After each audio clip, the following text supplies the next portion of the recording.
guys. This is Valerie from the kitchen. I miss you all. I hope you all are safe. Sending lots of love. And please, you guys are more than welcome to come pick up meals from the kitchen. Stay safe. Love you. Mwah.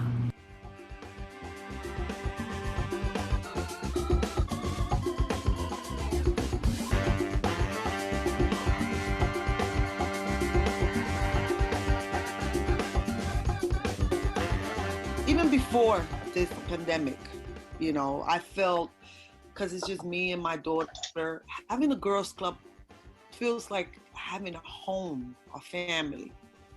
And now through this pandemic, when it first happened, this is a new lifestyle for everybody. So receiving a phone call from the girls club and someone, asking me, are you okay? I was in tears. I was feeling like, wow, I'm not alone. Receiving boxes every week from the girls club is such a blessing.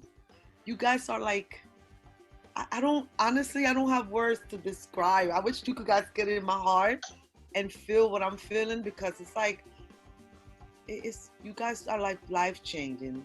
Really, you really are. You guys are like home to a lot of people like me and my daughter. I'm just forever. I will be forever. As long as I live, I will be forever grateful. That's that much I can say.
It is my absolute honor and privilege as a long-standing board member of the Lower East Side Girls Club and big-time supporter since well before then, being an LES girl myself, that we are opening now, finally, this dream, this vision called the Center for Wellbeing and Happiness. Now, the CWBH strategically addresses the well-being and health disparities in the LES by utilizing intentional, trauma-informed, holistic programming rooted in community-centered resilience, prevention, recovery, and of course, self-reliance.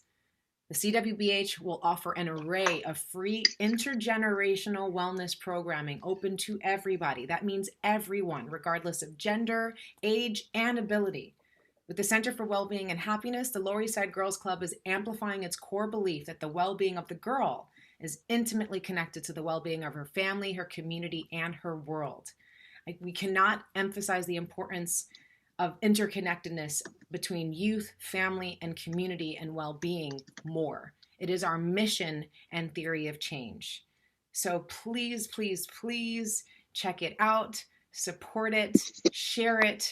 We are trying to spread the love to the broader community. We need it now more than ever. I'm so excited. Congratulations to everyone. Go team.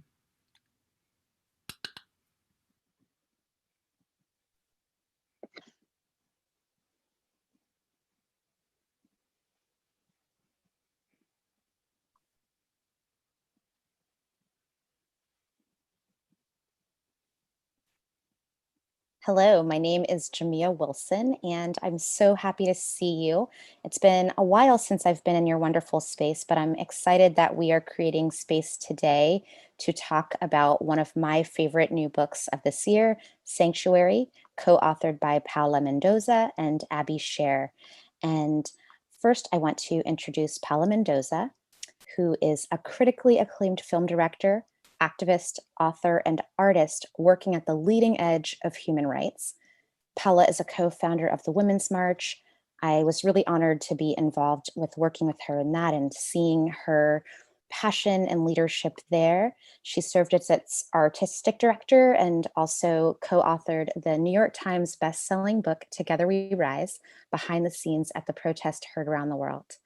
And I'm also very pleased to present Abby Sher to you, who is her co-author and a writer and performer whose work has appeared in Modern Love, 50 True and Extraordinary Tales of Desire, Deceit, and Devotion, and Behind the Bedroom Door, Getting It, Giving It, Loving It, and Missing It as well in the New York Times, the Los Angeles Times, Self, Jane, Elle, Hebe, and Redbook. She is also the author of the young adult novel Kissing Snowflakes, and Abby has written and performed for the Second City in Chicago, which is amazing, and the Upright Citizens Brigade and Magnet Theater in New York. Abby lives in Brooklyn with her husband and her daughter. Thrilled to be with you both. Thank you so much for having us, Lower East Side Girls Club, and obviously, Jamia, you are we're so honored to be talking about this book with you, especially with your new role in life, which we will get to soon. But it's so wonderful to be here virtually, at least. And hopefully soon we'll see each other in person and hug. Thank you so much. I'm sending you so much love, and thank you for your warm congrats. I'm really excited. I am a publisher at Feminist Press now and have been honored to work with each of you in that role and with Lower East Side Girls Club as well. And now that I'm moving to Penguin Random House, where Sanctuary is a book of Penguin Random House's, I'll be moving into that role in January as an executive editor. I have a little more, even stronger pep in my step, knowing that I will get to work with authors like you as well, and that will be in community in even deeper ways. And also just really having a strong feeling about what it means for you two to have co-authored a book like this, with the timeliness of this book, talking about what it means to need to escape a xenophobic government and to find sanctuary, and also to be releasing the kind of important storytelling that the world needs and creating a world where all of us can recognize ourselves in books. And so that's something I wanted to talk with you a little bit more about, and to ask you a bit about your origin story, about how you decided to tell this particular story, because there's so many stories that you two women could tell. And I would love to hear about, one, how you decided that this was the story you wanted to tell, and two, how you decided to work on it together, which I think is very important, the co-authorship piece as well, and talking about what that experience is like. Yeah, absolutely. I would say that the way in which the origin story of the book, and I think that's a great way to, I've been working in immigration as an artist as well as an activist at the intersection of art and immigration for almost 15 years. I've been telling the story for the past 10 years, maybe a little bit longer, of undocumented immigrants, particularly. And telling those stories of undocumented immigrants became even more urgent. I myself am an immigrant. I have so many friends that are undocumented, so many people that I look up to that are undocumented. I've had certain family members that were undocumented, for stories have always been particularly important for me to tell. And then Donald Trump comes around and obviously makes those vulnerable communities even more vulnerable with all of his policies that he was implementing. And then in 2018, there was one of the most horrific policies that this country has created in my most recent memory. And that was family separation. For those that don't remember, it was a zero tolerance policy that my connection, it was a zero tolerance policy that I was just told that my connection is going out. So if it's really bad, Abby, you can just take over and I'll understand, because I'm not sure why the connection is bad. But anyway, so family separation comes into being, and it was awful and horrible. Kids are being ripped away from their families, from their moms, from their grandfathers, from their dads when they're crossing the border, and they're being put in foster care essentially. And there's thousands of kids that are separated. And to this day, some of them are still separated. And it's been 2.5 years since that policy was implemented. There was this really huge uprising within the United States. It was shocking and anger, and people took to the streets. And the positive thing of that moment is that we were able to stop that policy in 6 weeks, essentially, for the most part. And what I started to think about was, well, what would have happened if we hadn't stopped that policy? What other horrible things would the American government would have started to do to immigrants, because that really was allowed to happen, and nothing really happened. So what would they create off of that nightmare? And I started to imagine the world of Sanctuary, a futuristic world. And then I started to ask, and really scary and really awful, well, what was the solution? We couldn't just stay in this really scary, horrible, frightening world. And the solution was very clear, and that was Valley. And Valley is the main character of the book, and she's a 16-year-old undocumented girl. And for me, having a 16-year-old girl at the center of the story, who ends up becoming a hero, who ends up saving not only just her family and her community, her like immediate family, but she realizes, I don't want to give away the end, but she realizes that it's not just about her safety and her family's safety. And I chose that she had to be the heroine, because I believe that young girls in particular are the answer to our future. I think that our generation and generations before us have really messed up the world, the environment, just where we find ourselves with regards to the president and policies. And I look to the younger generation, and I feel that you young girls, really have the power to do what we couldn't. And so that's why we put Valley as the protagonist of our story. And then the origin story of how Abby and I came to be, I will let Abby answer that. Thank you, Paola, and thank you, Jamia. I'm so excited. I'm still a little teary from that opening. It was so beautiful, and I'm really, really excited to be here today. I come from this. My grandparents were immigrants. I come to this story from, I was trying to think of a through line. I think it's really saying the things, or writing the things that I'm afraid to say. So most of my young adult books have been about my mental illness or eating disorders, or things that I've never been able to say. And now that I have a young daughter of my own, I need to communicate in some way. And I see the need for young girls especially to have ways to open up the discussion. And I feel like when 2016 happened, I was in complete denial for a very long time. And then when 2018 happened, I was so flummoxed with, I was so filled with rage and so filled with a sense of helplessness, like how I was not the person, I was not with Paola, I was not walking with the caravan. And I thought, how will I get involved with this, with with this unbelievable policy and try to change it. And we have a common agent, and our literary agent put us in the same room, and we started talking about this story that Paola had envisioned, and I tried to woo her and tell her that I was the person to write it with her. And then she picked me, and we started writing pretty soon after the policy was revoked, I believe. And then we just went at it. One of the caveats that we said to the publishers that we pitched to, including Penguin, we told them we need this to be out before the election. And that was kind of like the only thing that was important to us in terms of how it was printed. Like, I think I love our cover so much. I think if they gave us a blank cover, we would have been like, that's fine, as long as it's out before the election, because I feel like this election is about the power of young people, and this whole 4 years has been about the power and resilience and unbelievable obstacles that the youngest generation is facing.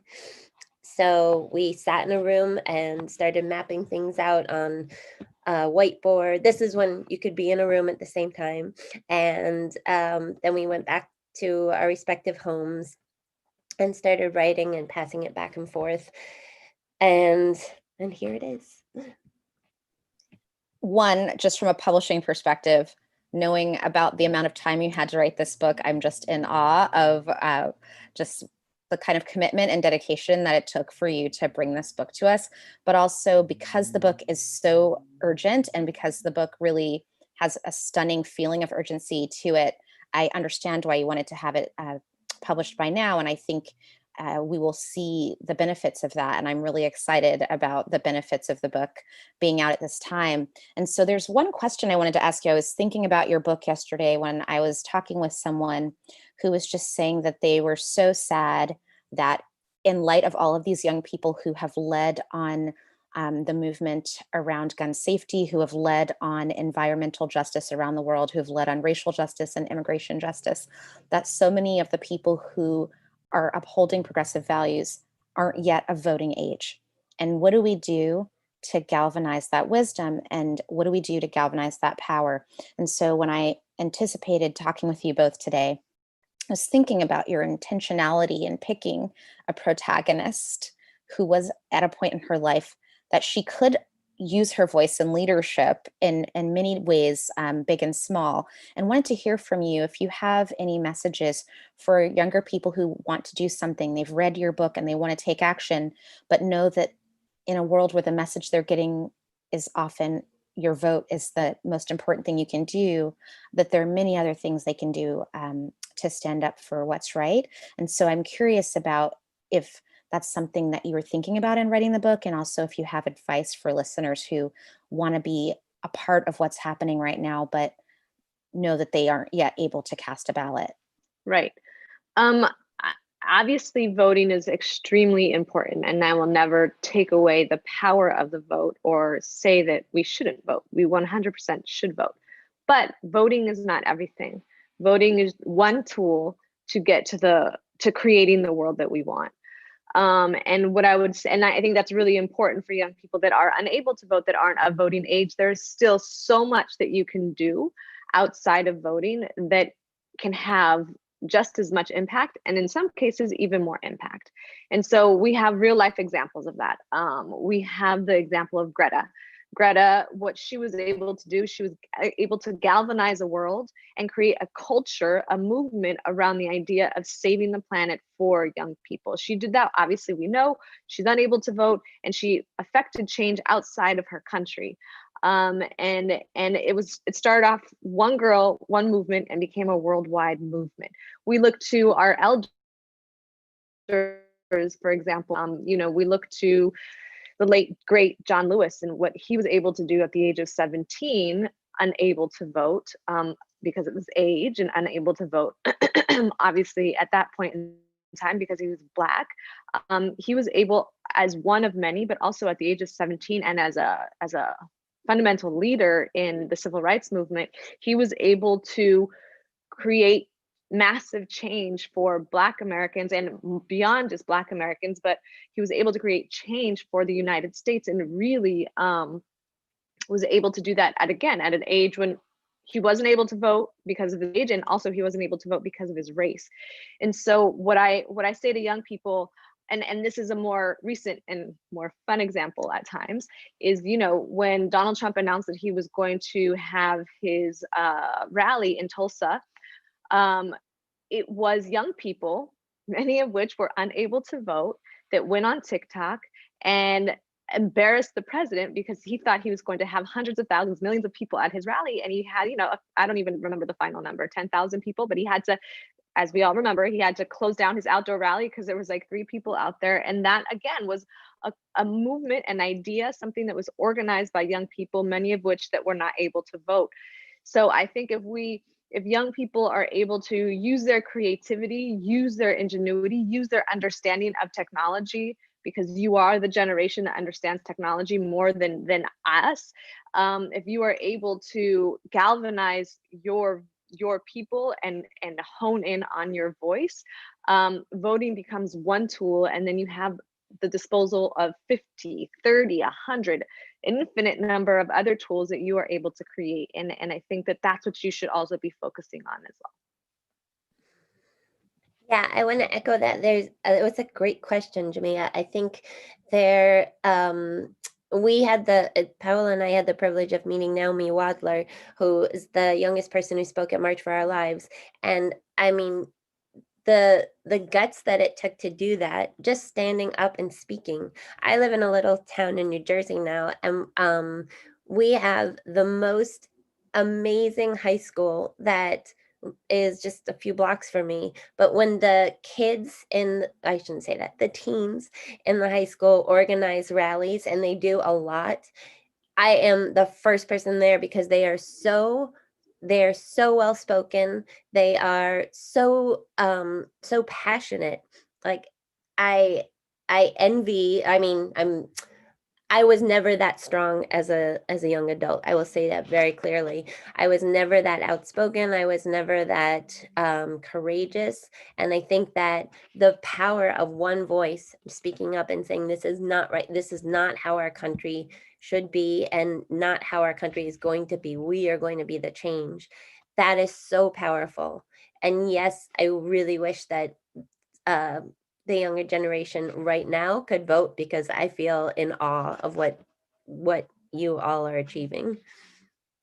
Oh, I 100% agree with you. I mean, I think if I were ever to run for president, my number one platform position would be that we would lower the voting age. And I've thought about that a great deal, because I think the people who inherit the results of our laws and our systems, good or bad, are the ones who should have a say in the world that they're going to be growing into, and the world that will affect their children and grandchildren and so forth. But one other thing I wanted to ask about is the wall, and talking about the role of there being, you know, a border wall conversation in the story. But also I was thinking about my favorite adage about why books are important during a time like this, which is that we should be building bridges and not walls. And books like yours build bridges of empathy, connection, and also make people who may be feeling alone as a result of systems that are not humane, that are not just, being able to recognize themselves in a book and to understand that there are others in the world who are experiencing adversity and transcendence just like they are. And so I'm wondering if you can speak a bit about the messages, the metaphors, and some of the larger messages that you wanted readers to take from the book, because that's something that I took from the book. And thinking about, you know, what does it mean when we build physical walls or condone them in our culture? Yes, there are these material things we see, but we're also saying it's okay to create a block between me and my neighbor. It is okay to other another human being. And what books do is to open the door for connection. So I'd love to just hear a bit from you about how that resonates for you, and if there was any connection between that and how you're writing the book. Yeah, you know, the wall is of dismay because of what it represents. The metaphor, the idea of a wall and border, the reality is it already exists, right? There, I've been to the border many, many, many times. There is a very big wall that exists on the border throughout many parts of the southern border. So it's not so much the physical presence of the wall, it's the idea of the wall that is heartbreaking and infuriating and enraging, because it is openly, like you're saying, Jamia, othering people that are our neighbors. It is openly saying, we don't want you here, think of you as less than, and so we're building this wall. And so the book Sanctuary is really it's a clarion call, it's a warning call, it's a bright neon sign flashing saying this is what this country could become, and or even worse, in just a few years. It's only 22 in the book. It's in all within our lifetimes, 12 years. It's three presidential terms away.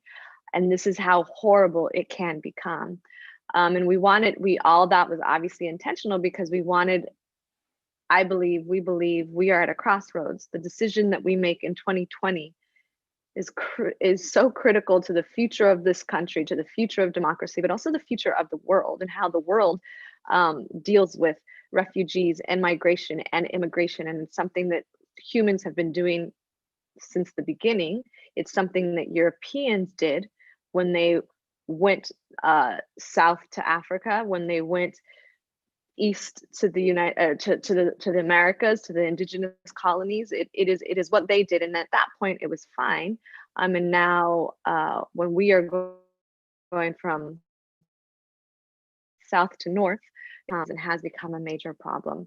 I will say that one of the major messages in the book connected to that idea of the wall is twofold. One, walls won't stop it. Walls won't stop people from reaching out. Walls won't stop bridges from being built between individuals, between countries, between movements, between revolutions. Ooh, sorry, that was someone called me. Between revolutions. And what I'll say also is that ultimately what the book is saying is that anyone, and I believe this,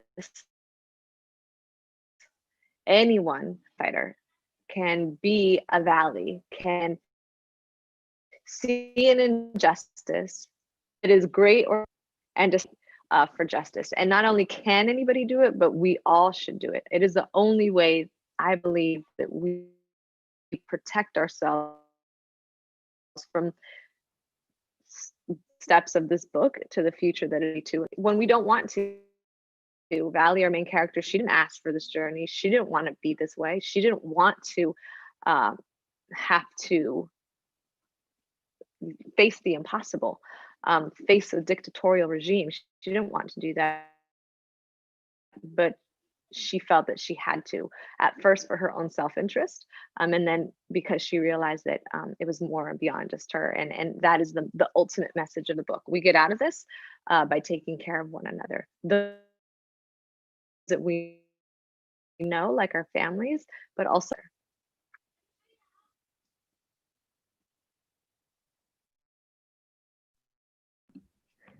Yeah, I think, and I think that's beautiful to reiterate. I think that it's so important that Valley never envisioned, none of us envisioned that we're going to be the ones that have to fight for our lives, right? Or that we're going to be the ones that have the Herculean task of getting to freedom.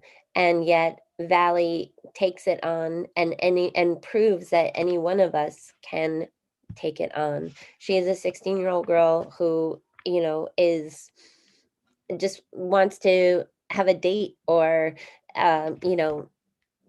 get new jeans or do any of the things that any of us want to do when we're 16. And instead, she's literally fighting for her life. So I think that kind of bridge is really important to us as writers, that we bridge the idea that this only happens to certain people and it would never happen to me. It can happen to anyone. And any one of us can be the heroes that walk that path and find a way to help the people around us. And I think there's another bridge that I was thinking of when, Paula, you were talking, and that's also connecting us to our past and to our future, where there's a really strong theme. Both Paula and I had very strong connections to our moms and think of our moms as really as warriors in many ways. And I think that there is a very strong connection between Valley and her mom, even when they are separated, and they learn from each other and they fight for each other. And at the end, without giving anything away, there is this hope that this is just the beginning of a movement. This is the beginning of what Valley has to do in honor of her mom, but also for the future of this world. And that's one of the things I love about the book, right, is to envision a future where we can have sanctuary from this kind of othering, this kind of hatred, this kind of inhumane behavior and policies and systems. And I want to just say to everyone who's watching with us, even if we might not be able to see you as you see us, we would love your questions. So please pop your questions into the Q&A if you have any questions to add. But until then, I also wanted to ask a little bit about the decision to write a dystopian book.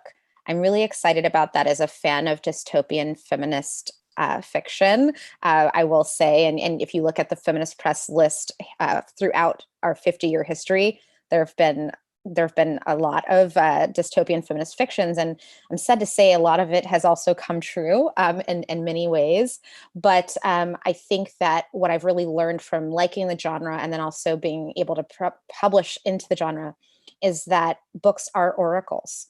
There were books that talked about coronaviruses that created pandemics long before this happened that were dystopian books. And so I'm just really interested in hearing about why you chose this genre, because I think dystopian books are actually very prophetic, just like the voices of young women and girls. And so I would love to just have you examine that a little bit, because it's been heavy on my mind as I've been reading your wonderful book.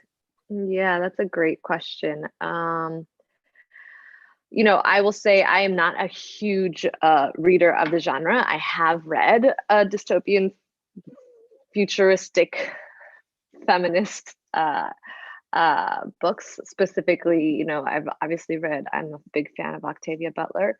And I came to her rather late in life, to be quite frank, which I think happens, unfortunately, often with authors, Black authors, but also authors of color. You discover them on your own when you're searching for them and you want those stories. So what I will say is that what I learned from her and others is that so often the mainstream dystopian books are written by white men, and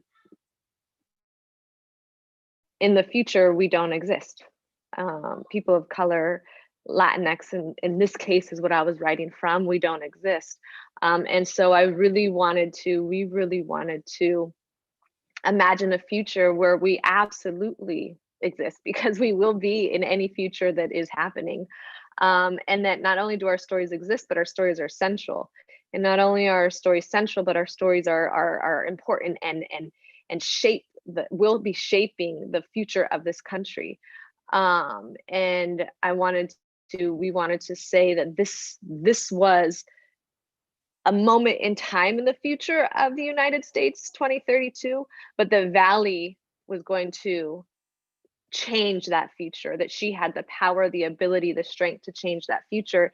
And she is, and that's why this cover was very important to us. She is a brown woman.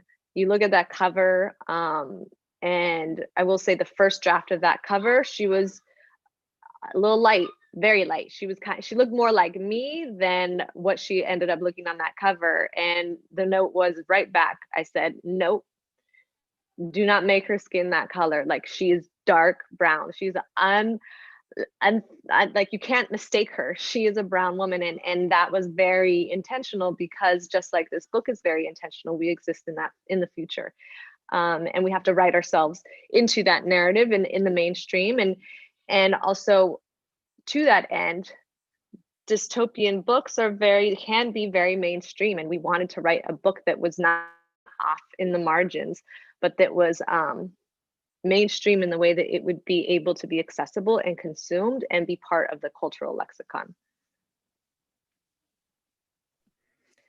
Yeah, I remember us really studying Parable of the Sower and writing each other notes about what about this part, what about this part, because in many ways we were really calling on Octavia Butler and to sort of guide us through this, and I think that the goal was to create a world that could happen. And we went back and forth on how far in the future it was going to be. And every time I thought that we had like stepped out of the bounds of reality, I would literally get an alert, a news alert that something similar had happened already in our country. And so we we had to jiggle with the actual year a bunch of times, because this administration has already put in place policies and done horrific acts of cruelty that we thought wouldn't happen for years, or might be too fantastical to believe.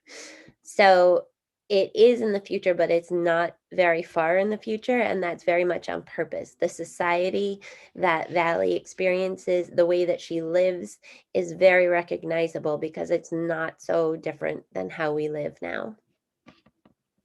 Yes, I think the part that is eerie for me, and I don't want to give anything away, I'll be careful about that, not to be a spoiler, is this idea that, there's chips that are tracking people, but this idea of using technology to track human beings. And you've answered a question for me around making it seem very believable in the context of the things that are happening now and what has been happening since 2016. And so I would love to hear you speak a bit about um, what you meant about bringing technology into the conversation as well, and tracking of human beings, et cetera. And is there anything that we should keep in mind about that overall message as we go forth?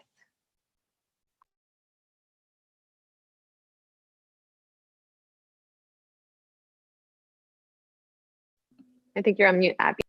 Oh, sorry. Yes, this was, I guess this was the funnest part of researching the future. And then it slowly turned into, or quickly turned into the scariest part. Because obviously the technology that we're enjoying is bringing us together in so many ways, especially during a pandemic, when we can't be physically next to each other. But there's so much censorship already happening. There is so much control by the government on our technology, and it really is, it's not a leap of any imagination to see how we can be tracked. There are people that are already getting chipped. There are, the one thing that we have, I think pretty early on in the book, is a hologram. The president speaks in a hologram. This is totally feasible and probably has been done already. And I think that the eeriest thing about it for me was seeing how these pieces are already in place, really. How in our present day, a lot of the color is being whitewashed away. So a lot of our, and even in terms of history being taught in school, and then this administration saying, no, we're only going to teach one version of history. I mean, these are not we're not taking any poetic license in this book, in terms of what could happen. I don't know if there's anything to avoid specifically in technology. I'm just scared of most of it.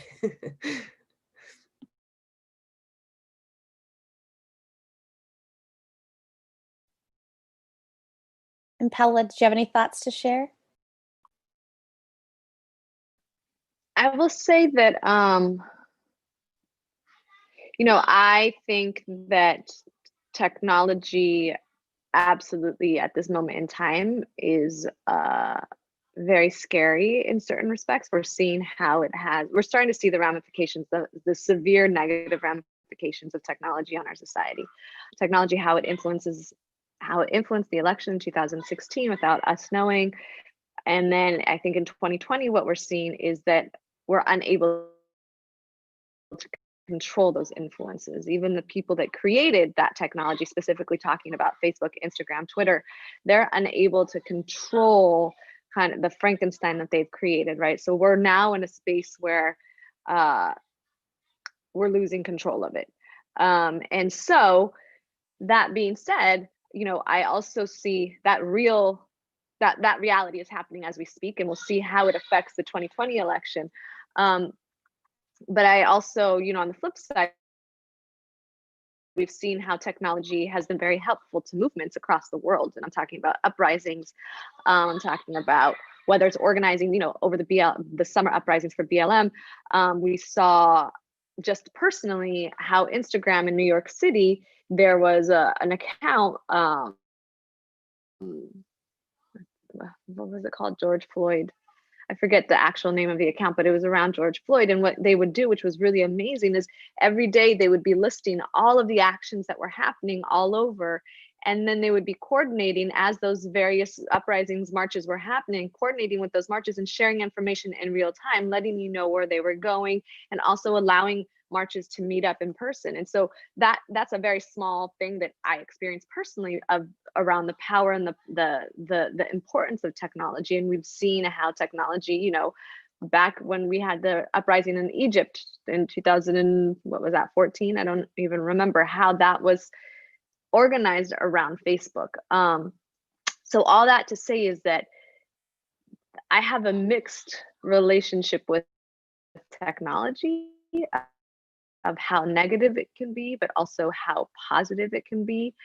And so with our book, technology plays a central role. And I feel like we're more so in a space of the negative aspects of technology. But if and when there is a second book, a continuation of the story, the counter of that will be the positives of technology and how technology is able to equalize certain things. And I don't think the answer is it's impossible anyways. It's not about removing technology. It's about understanding its positives and its negatives and making it an equalizer, and really trying to hone in on the negatives. And I can go down a spiral, but I won't. So that's kind of where we are with technology and the book, for sure. Well, I am just so excited that we got to chat today. I can't believe that we're almost coming to a close. I could talk with you so much longer about your amazing book. And the last question I want to ask is, for all of the people in our audience who are reading your book, I'm so excited to hear that they all have it and are going to be reading it. What would be one step that you would advise them to take the spirit of the book out into the world, to change things so that we don't end up in 2032 in the situation that Valley is in?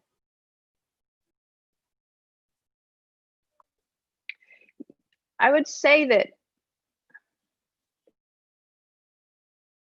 injustice happens in everyday life, in the small moments of everyday life. That's where like real life injustice happens. And so the question becomes, when you encounter those injustices and you're never prepared for them, they're unexpected. The question is, what do you do and how do you do it? And sometimes, and I can say this for myself, I've encountered injustice, and it's been so shocking that I'm shocked into not doing anything. And I failed to stand up for the moment that I needed to stand up. And if and when that happens, and I think that that's very human in most cases, I think one has to acknowledge it, sit with it, analyze why, what happened, what should I have done differently, and prepare for the next time, because it will happen again. And so when you encounter those small injustices, one has to cry out, stop, say no, pick up your camera, record, whatever the injustice requires for that moment, you have to do it. And or I would want you to do it. And that's what I would ask that young people read with regards to this book. I think that's a great question, Jamia. What is because once we build up our threshold for the, not our threshold, once we are our ability, and then it leads you towards a path of justice. And I think that that's the path that we need to be walking on. I love that. And this is such a great question. I think along with that, along with looking at the world around you and seeing your place in it, I think this book is a lot about, and taught me a lot about, what I think Paola says is you don't know someone until you hear their story. Like, everybody has a story, and really really embracing that. So if you don't know someone, then ask them their story, and if you feel like you're not being heard, tell your story. Because I think we are in a world right now where there are a lot of us and them, and there's a lot of assumptions based on whether it's the color of your skin or your accent or whatever it is. And we won't be able to work as a cohesive whole and come close to true equity if we're not asking each other our stories and really listening and telling our stories. Thank you so much. And speaking of that, as we close with deep gratitude and a bow to both of you, I want to say, in terms of telling your stories, I hope that all of you who are listening will tell stories in the way that you do best, through your art, through your writing, through the ways in which you know that you speak the truth from your heart and from your soul. And also, at your schools, make sure that your librarians know about this amazing book and ask for it, request it, so that your other classmates can know about it too. So thank you so much. And I hope that you all remain safe and well and connected during these times. Thank you Thank so you, much. and thank you to the Lower East Side Girls Club. Congratulations to your new space that's opening, and you're all such a blessing for this community and beyond. And so thank you, and thank you to all the girls that are reading the books. Thank you so much. Thank you.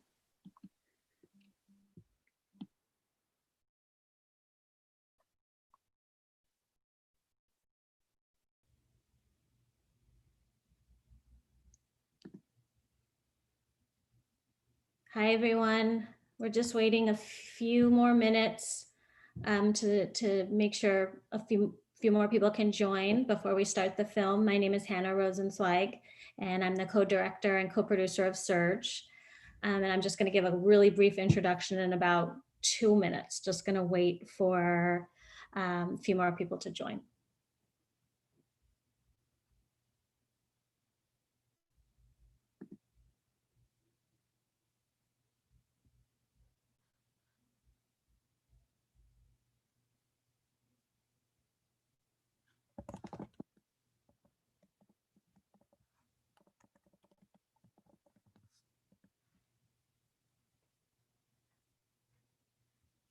Okay, I've just gotten the go ahead. I'll just introduce myself again. I'm Hannah Rosenzweig. I'm the co-director and co-producer of Surge. We are so excited to screen it for you guys today. Ebony and I have been talking about this for months. Surge is a feature documentary, and it's about the record number of women who have been running for office and winning since 2016.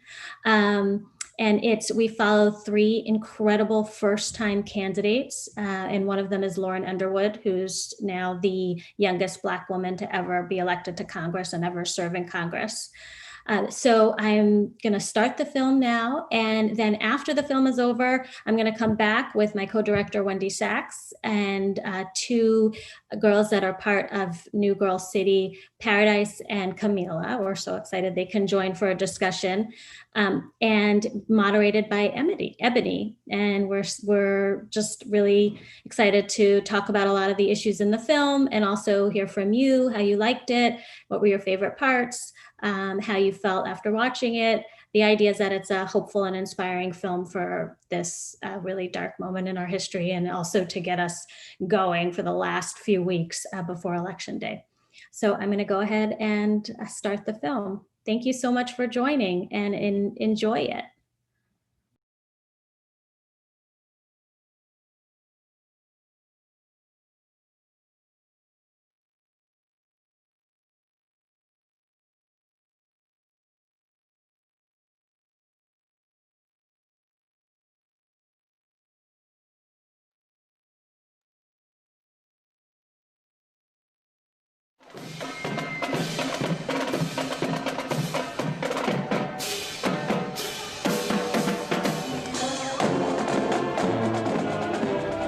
To this day, our normative leader in the United States is a white man. It's what we understand until very recently. A governor looks like, a senator looks like, a representative looks like. That's what we understand a president looks like. That's what our history has taught us. It's what we read in the books. Those who are not white or not male, or both, not white and not male, are presumed in some way to be marginal to that fully human, fully realized, fully comprehensible citizen that is the white man.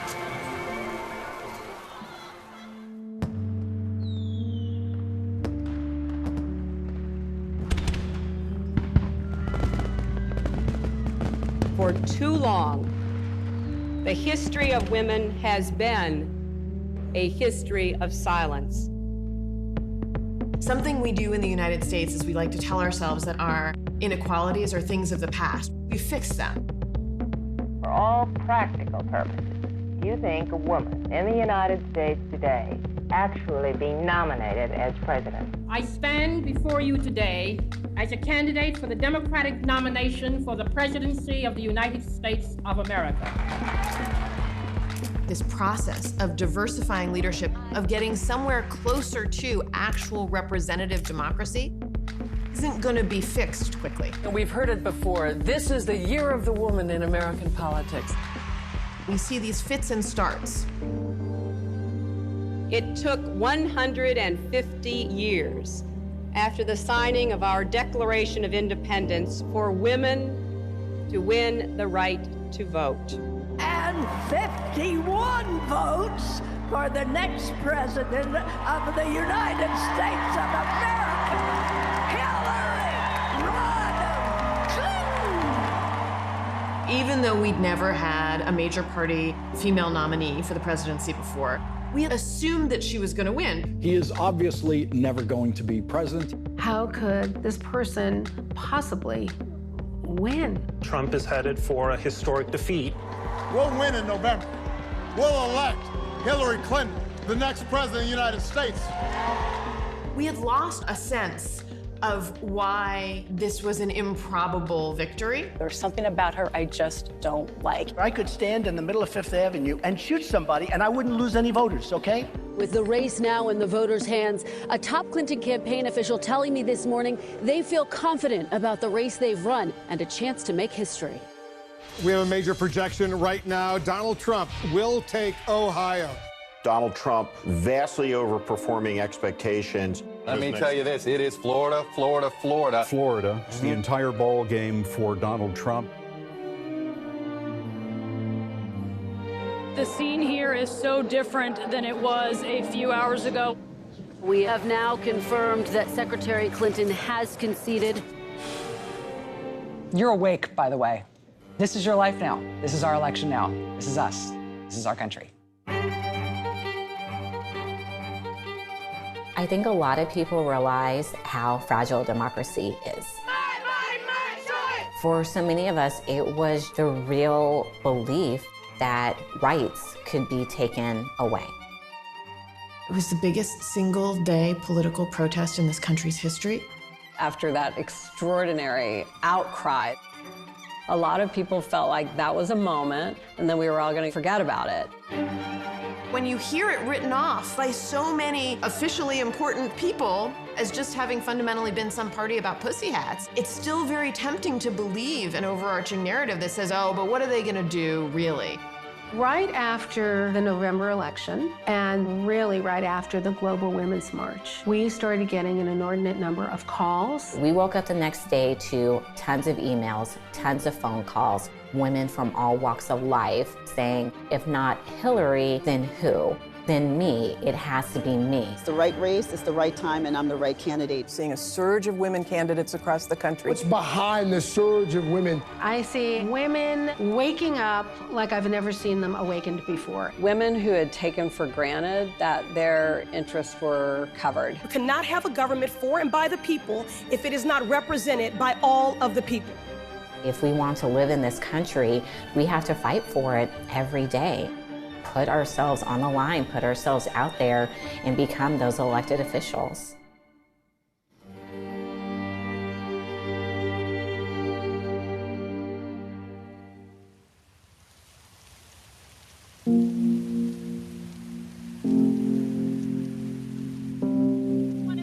For coming out here. I want to thank Indivisible DFW for putting on this rally and give us the opportunity to, most of us for the first time, to come up and, as we run for office, introduce ourselves and throw ourselves into the fray. Thank you. Thank you so much. Yeah, sure. We're going to keep the sneak peeks going. We have Jana Sanchez, a congressional candidate for the 6th District.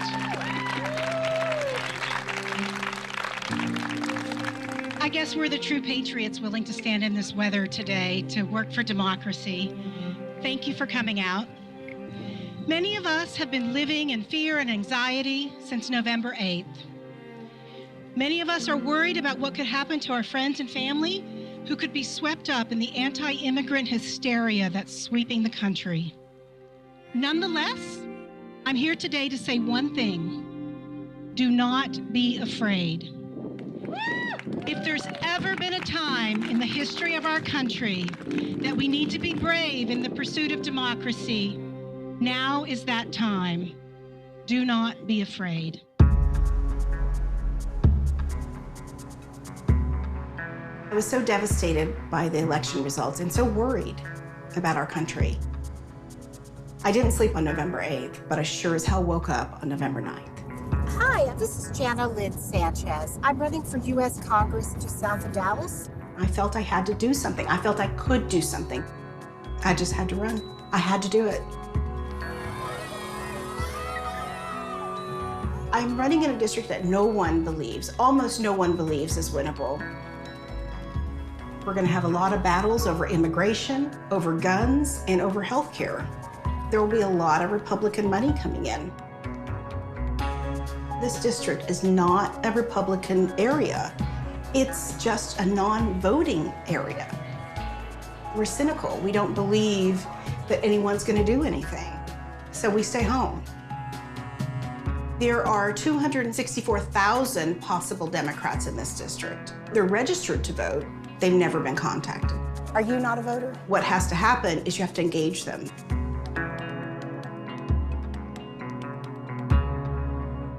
I'm running because I'm very concerned about the future of our country, about the state of democracy. I'm running because my grandfather was an immigrant. I'm running because we could do so much better. And I'm running because I think I can win. Hi guys, it's Lauren. I'm out canvassing for signatures so that I can get on the ballot. We have members of Team Underwood at the Sycamore Parade today and at other neighborhoods across our great 14th district. For some groups of people, their idea in their mind of a member of Congress is not someone in her early 30s. Hi guys, it's Lauren. I'm here in Kane County collecting signatures to get on the ballot. When the 2016 election happened, I was faced with this America on TV that didn't look anything like what I knew. This is what democracy looks like. We deserve better, particularly in the face of this craziness coming out of the White House. Hi, it's Lauren Underwood. We had the most signatures to get on the ballot. 2,080 is what we submitted on the first day. That was enough to blow our minds. This is my favorite time of the day where I'm counting signatures. I think my parents are stunned and surprised and excited and overwhelmed. It's one thing to encourage your children to step forward and to serve. It's another thing for a whole community to rally behind them. Thanks, everybody. We did it! We are on the verge of a generational shift. So many of our congressional leaders are 65 plus. I'm 31. I think it's great. It also lets us, run a race authentically, right? So I say that we keep it real here, and we do. Hi, are you Noah? Yes, I am. Hi, Lauren Underwood. Oh, hi, so Hi. come on. It's so good to see you. I'm running for Congress in this community. Absolutely. Yeah, I know. Here's about some you. info. Okay, Thank you. No one invited us to this table. No one invited us. And I think that's also what makes it so powerful, is building something.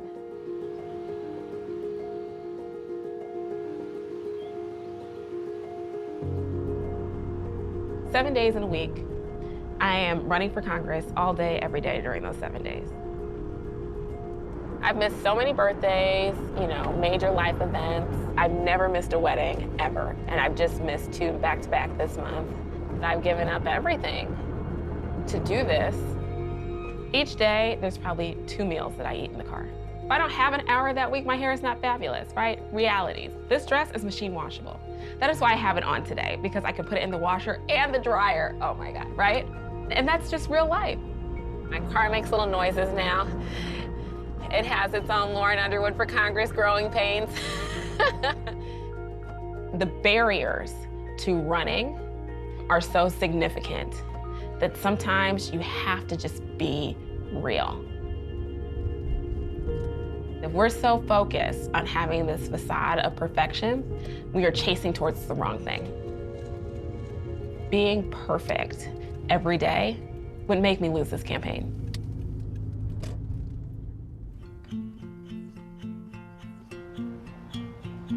I don't really like bringing my family into it. Hi, Lila.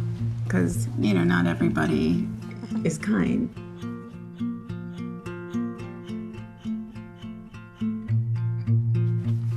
Are you practicing what you're gonna say?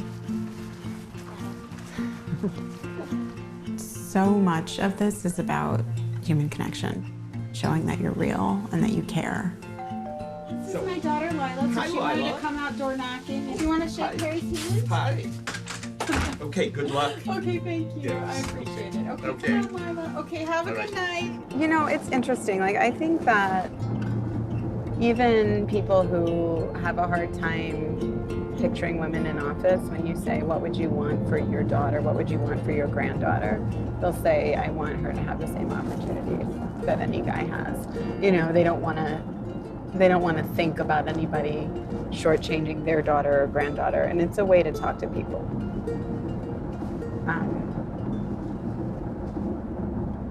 Again, it's just make it personal.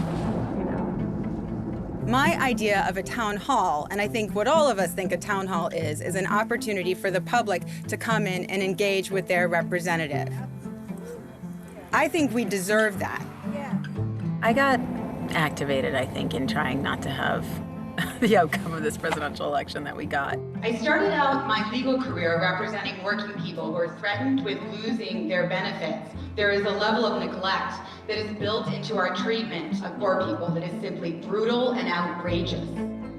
We've seen, what it looks like when somebody attacks the rights that we thought were well established. And it's not just women's rights, it's all civil rights that are under attack. I'm the candidate to flip this seat because I am the person who goes into pancake breakfast and asks people, tell me what's going on in your life. It's nice to meet you. And what I hear is that people have a lot of struggles that have to do with not having good paying jobs, that have to do with people whose kids have ended up addicted to opioids. I hear about people who are really, really frustrated with a Washington they feel has turned its back on them. We can make sure that every single one of us in the richest nation on earth has enough to thrive. If your representative won't show up and meet with you, I will. I will show up. Those are things that I have fought for, and those are fights that I have led. And people want a leader, and they want someone who's going to fight for them, and they want someone who knows how. And I'm that person. Do you ever have any doubts? No. What are the challenges that women face running for office? I mean, How much time do we have? A few of the main challenges. Well, the main challenges, just by virtue of being female, is that you think you're going to be treated fairly. You're not.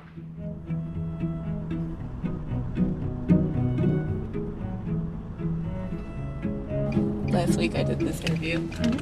Lauren Underwood is optimistic about her chances of winning a seat in Congress. Quote, "This seat is 100% at play. It's winnable," the Democratic candidate says of the Illinois 14th Congressional District, which stretches along the western and northern sides of Chicago's outer suburbs. Her attitude is maybe unremarkable, but every candidate says they're optimistic, except for the fact that odds are stacked against her. Thanks so much, NPR. Like, Underwood is in good company. This year's unprecedented crop of women running for office includes a glut of women running in races that, to put it mildly, will be a challenge for them to win in November. Like, I would have never just done this interview, And then for now, Underwood has other things on her mind than the long game. She faces off against 6 other candidates, all of them men, for the Democratic nomination. She knows she's a strong candidate, having outraised all of her opponents combined, but she does know that if she wins, she'll have a much tougher race to run. We're going to need to raise $2 million in the general, she says. This would be a challenge. We're rising to that challenge. Fine. I'm okay with that. Here at first, CPAC Chicago, Illinois Representative Randy Hultgren is here with us. Good to see you, sir. Good to see you, Cameron. Thank you. Illinois 14, tell us about it. Yeah, just west of Chicago, starts in the western suburbs, goes straight west across to Iowa. Great district, very diverse. Is this the house you grew up in? Yeah, this is home. The community is diverse. There's a lot of Southeast Asian, Indian, and Pakistani people in this part of Naperville. When I was growing up, I was not the only Black person in my class, and so that was a good formative experience, yet I never had a Black teacher. We're going to turn in to the right. It's interesting. It's diverse, but it's not like capital D diverse. It's just not.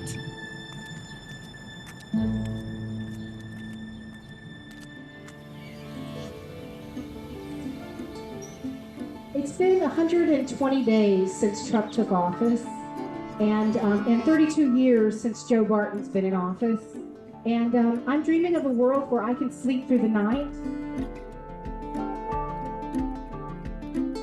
People like me don't deny that the climate is changing. I would point out that if you're a believer in the Bible, one would have to say the Great Flood is an example of climate change. Hi, my name is Elizabeth, and I'm volunteering with the Jana Sanchez campaign. For the first time in 3 decades, a Democrat can fight toe-to-toe with a Republican in our district, District 6. I'm really excited about the possibility of Jana representing us in Washington. Thank you.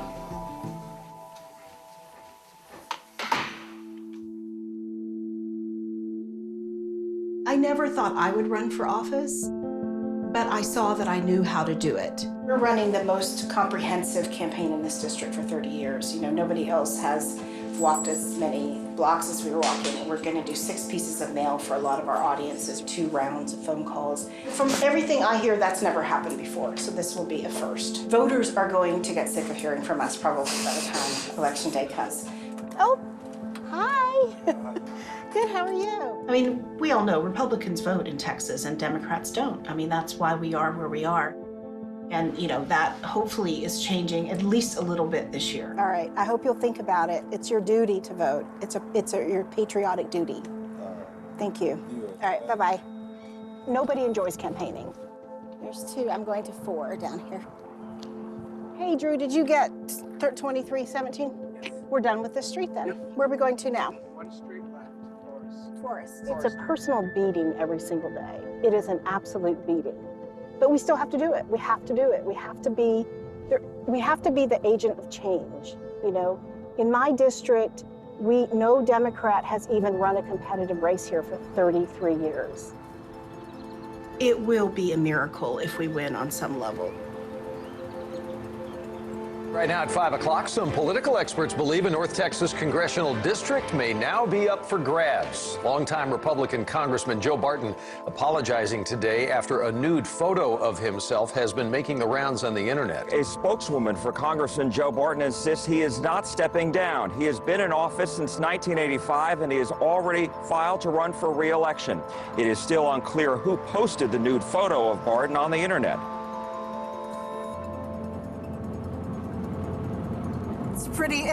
You need to get the bottle of bleach out before you look at it, because you're going to need to pour it in your eyes. Yes, you can never unsee it.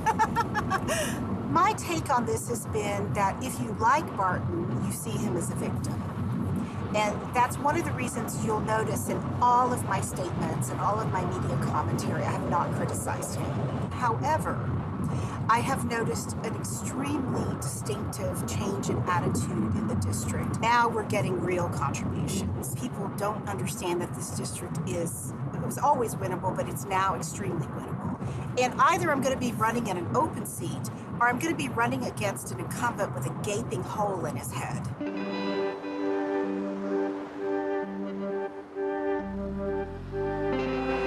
Oh my God! Hi, we took a picture in the Liz for Indiana frame. Can we get but pictures with dogs are my favorite. The campaign isn't one person who gets up and goes, I'm going to run for Congress. This would be good for a promotion. That is a really good picture. You have these people who are just kind of a godsend, who just have your back a million times over.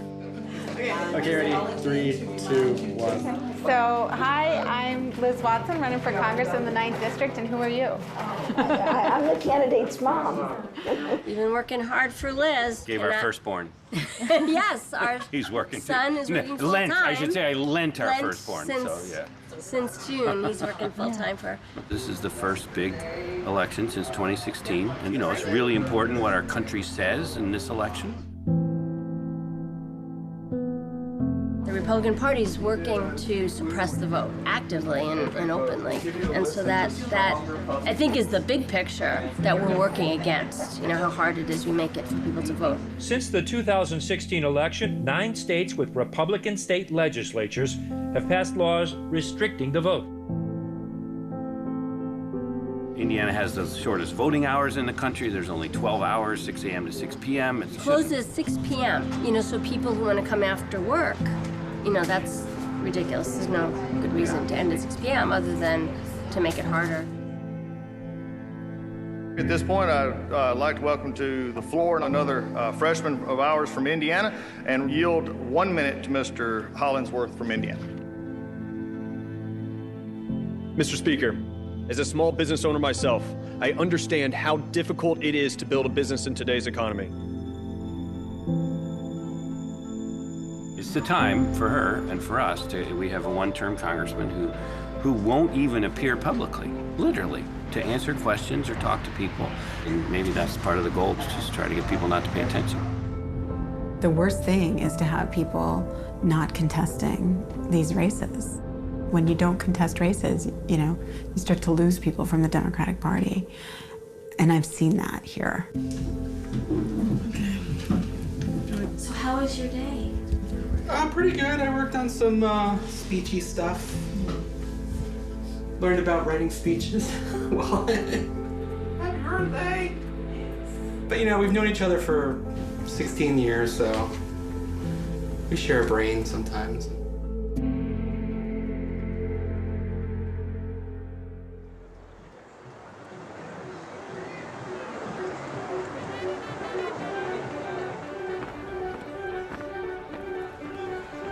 You gotta get Arturo in there.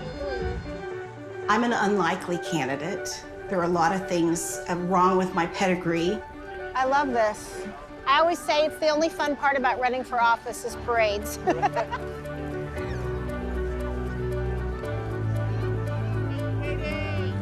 se puede. I think the best thing that I didn't expect was the support I've had from other women candidates. I'm in a group of 28 women candidates, so we provide a support network for each other. And that's been amazing. That's been an amazing experience. These women are so bright and so supportive. I have said it, and I will say it again. I don't believe men should be running in this primary. No, I'm really honest. I think if there's a qualified woman in the primary, I don't believe men should be running. I think we are going to absolutely surprise people. Blue wave. I really do.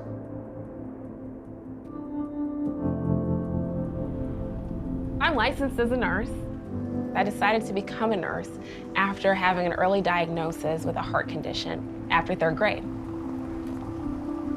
And so I actually consider running for Congress to be an extension of my nursing practice, right? I am fighting for our community to have the healthcare coverage that we need, Good evening, everybody, good evening. I am overjoyed and delighted to be here with you. Standing room only in Woodstock, and they say there's no Democrats in McHenry County. Give me a break.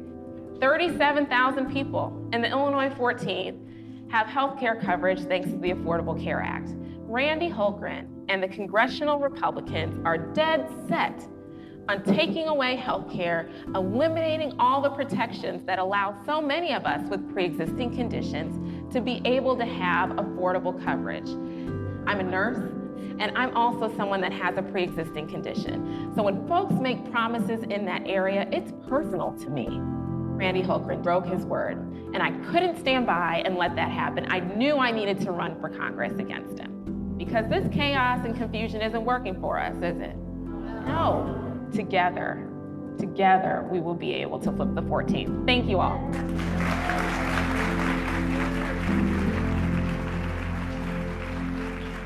As a nurse, we were trained to walk into a patient's room, to build that level of trust. And it's the same thing. Hi. I introduce myself on the campaign trail. I say who I am, and I want to know about your life. We're gonna do it. We have to. Hi. Nice to see you, Jay. Hi, Mary. How's it going? Good. Thank you for coming tonight. Thank you for being here. Good luck. We're gonna do it. We have to do it. Thank you so much. Okay, great. Thanks. Bye. They're holding, well, it's in your text message. They're holding a parking spot for you in the front.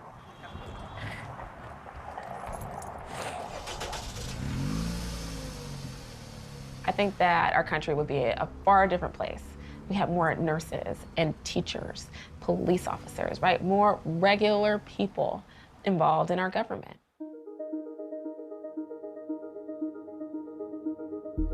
If somebody had told me 4 years ago I'd be running for U.S. Congress, I would have told them they were on drugs. They're calling this a pink wave. Do you see Texas turning blue? Texas would not be the first state you would point to think that Democrats would swing it. But what you do see is the Democrats contesting places where they haven't normally even tried. I'm feeling nervous, but I'm feeling good.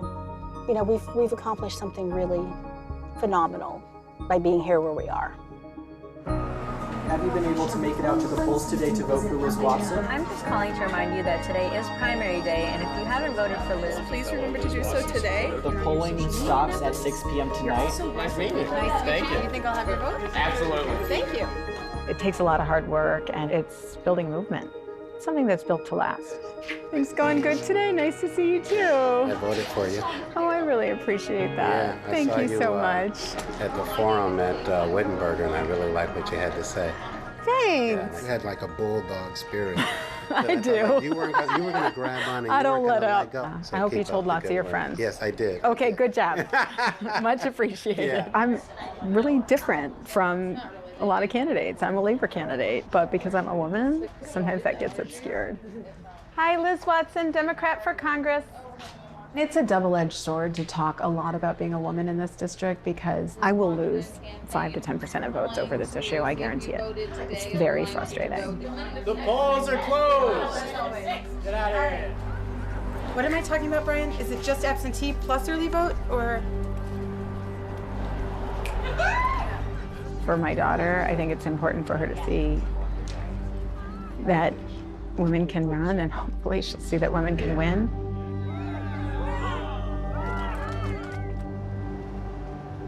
Did we tell you yet that she's running for Congress? We need a woman in this world, girl. Thank you. Are you going to vote today? I did. You did? Before we got her.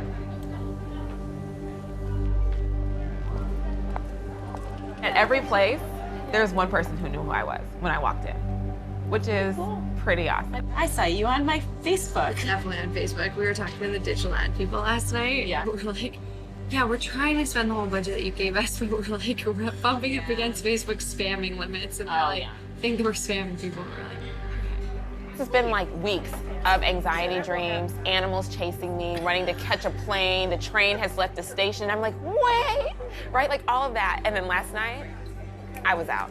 So maybe I'll get nervous later on today, but I don't think so. I'm feeling. Your body's telling you, look, you've done it. We've done it. You know, when I think back to November 2016, which I just still think about that time, but it comes down to this is about not only my daughter, but also my son. Mm-hmm.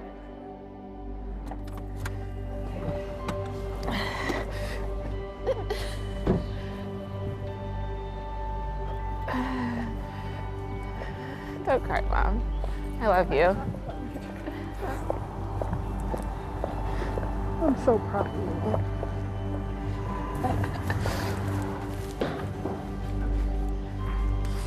I am so excited. This is the oddest feeling, but just, we did it. I saved my position for last to fill in the bubbles. I made sure I did everything else, and then I took a deep breath and filled in my own name. I feel really good. Thank you.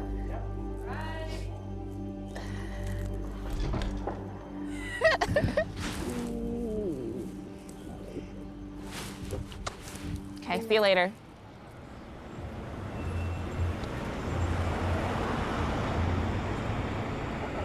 I think Katie's getting me a pen. I'm not gonna put this on. I'm so thrilled to be the Democratic nominee for Congress from our district. This might not happen, we all know this, but you just have to get ready. We did this together. Thank you. What am I doing right now? Okay. It's so wonderful that we had so many Democrats running strong, robust campaigns. It shows that we have the strength to come together, and beat Trey in November. No, I can't drink before I talk. It's always a bad idea. I've learned that. That only happened once. No, I've done it on 3 occasions, and every single time it did not work out.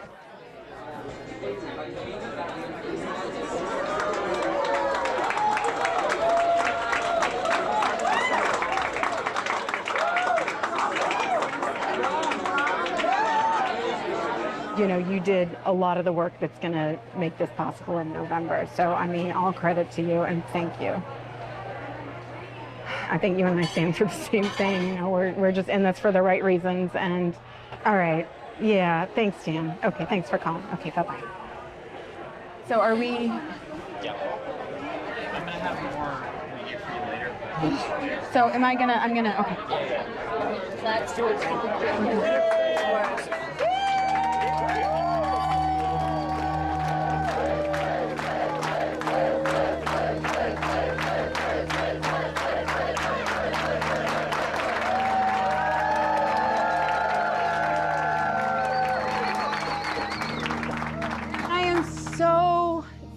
And honored to be the Democratic nominee to take on Trey Hollingsworth.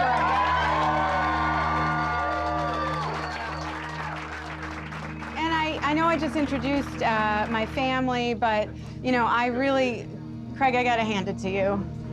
You believed, and you got behind me. I mean, 1,000%.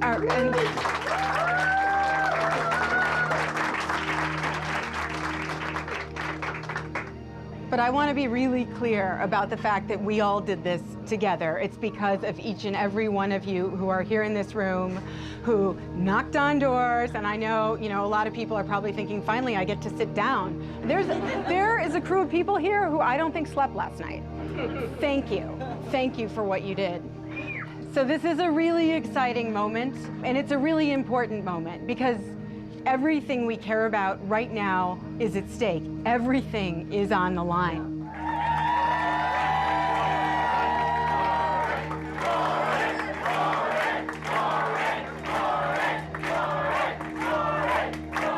And for the next 6 months, we will work hard and we will do it, and then we'll celebrate again.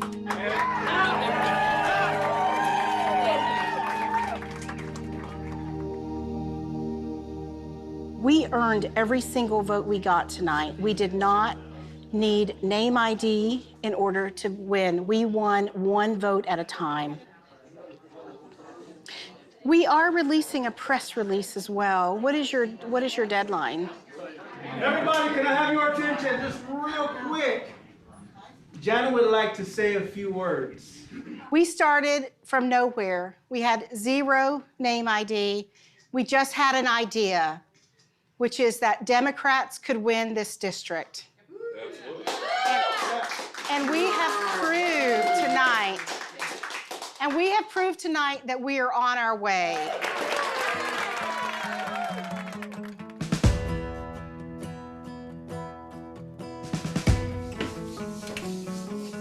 A lady on Facebook messaged me and said, I'm gonna make you a sash. I think it's like this.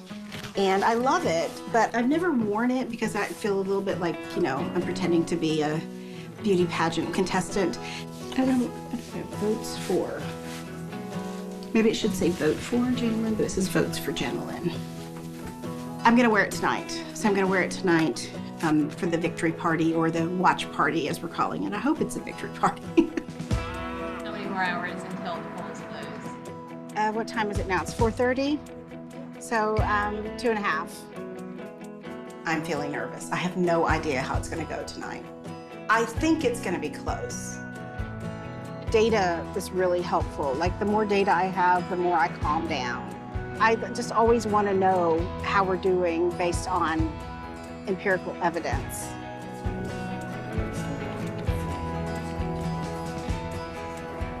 Shelley Koffler from the Fort Worth Star-Telegram. The polls have been closed now for a little over an hour.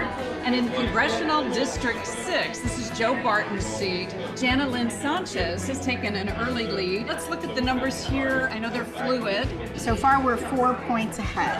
It's 52 to 48. We were expecting to be a bit behind right now, but it's only about 250 votes, so we can't get too excited. So we could still lose. That could still happen. I feel good. I feel really relieved. And optimistic. And how many Tarrant County precincts was that? That was 50. 50 out of 100. 50? Yeah. Out of 182, yeah. I'm winning. Yeah, only like 70% of our reporting. We've already counted most of Houston.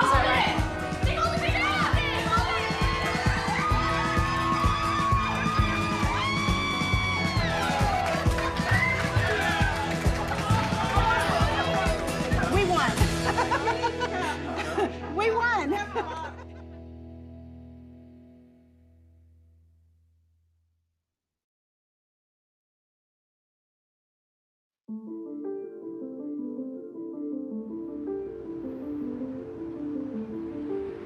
Female candidates for office are featured on Time's latest cover. The magazine calls them the Avengers. Joining me now is Lauren Underwood. She's running for a congressional seat in Illinois against Republican incumbent Randy Holtgren. So, Lauren, I have to ask, what made you want to run? In our district, we have 37,000 people who currently are insured through the Obamacare marketplaces. And so they're looking for some stability, but also to make sure that it's affordable for middle-class families. Politics now, you can tell it's an election that's tight as can be because the allegations are heating up in the 14th Congressional District. Congressman Randy Hultgren is facing a stiff challenge from political newcomer Lauren Underwood. Our district, the Illinois 14th, has not had a competitive congressional race in 10 years. My opponent has not had a primary challenger, ever. There's been so much about healthcare. Where do you stand on pre-existing conditions? Because that seems to be... Somehow it must have been like a nationwide poll that they did, and they picked this out because it's just not true. We have special interest dollars that are getting ready to flood in that want to drown out my voice. They are so threatened by my candidacy.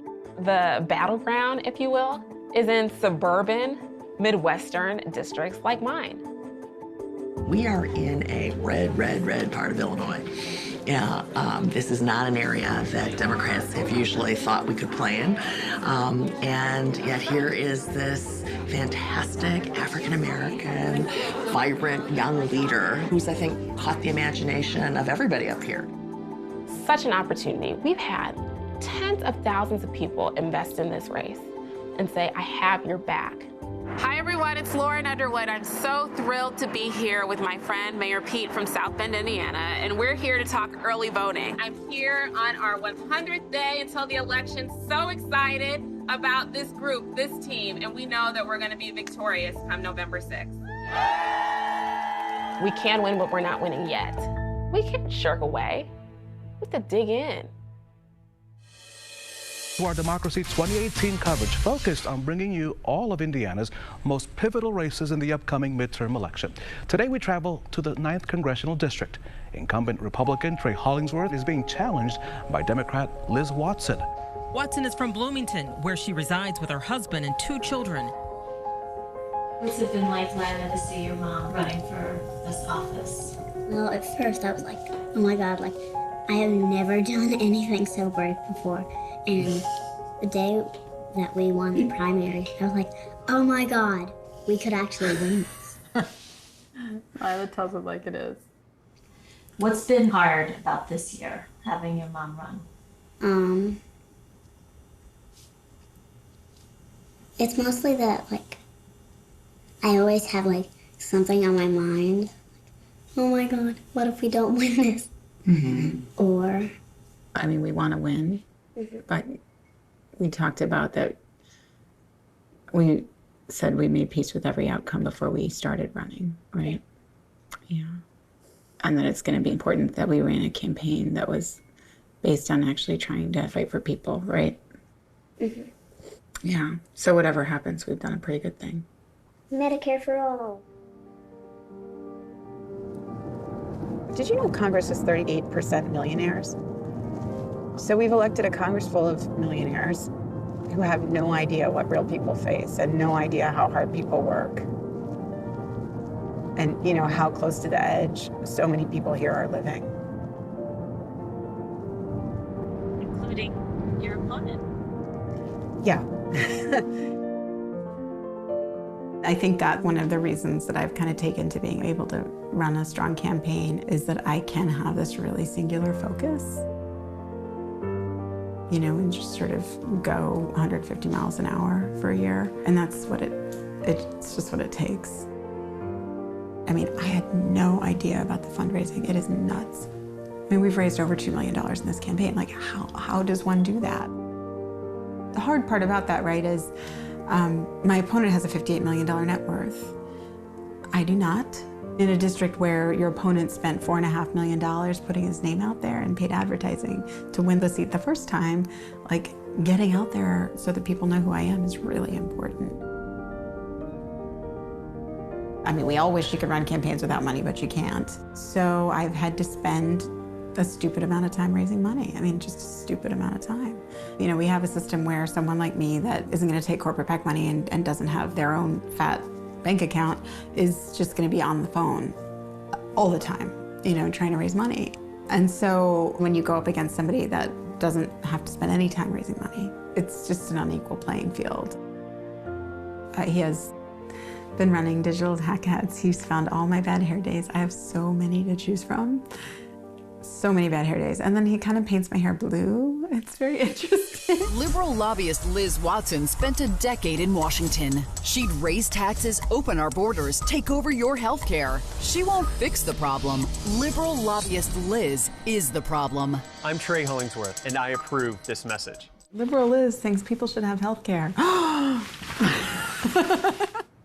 All the things that are in every campaign, you know, the name calling and the lying and the whatever. It's all fear mongering. I mean, you know, it's all based on fear. You know, you just have to stay on your message and just don't give it any airtime. Just stay on your message.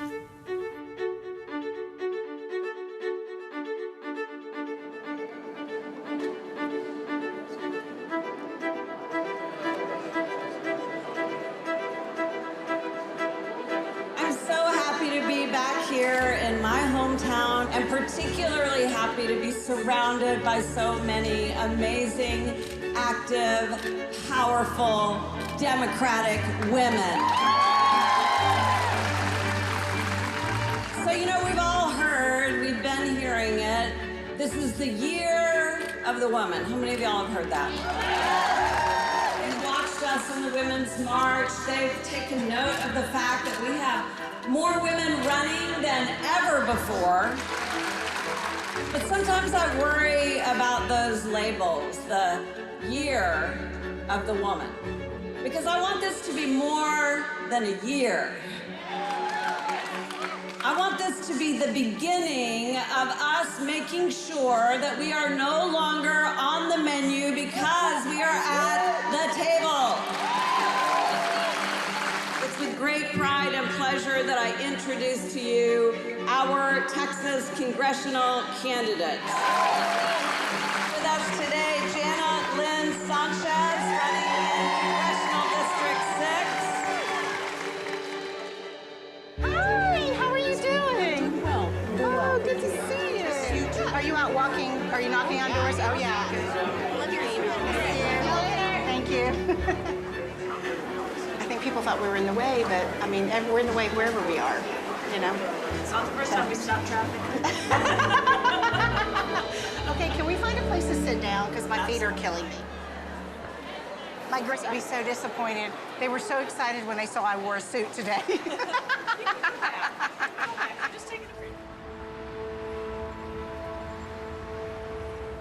Am I nervous? Not right now. Have you been nervous throughout the campaign?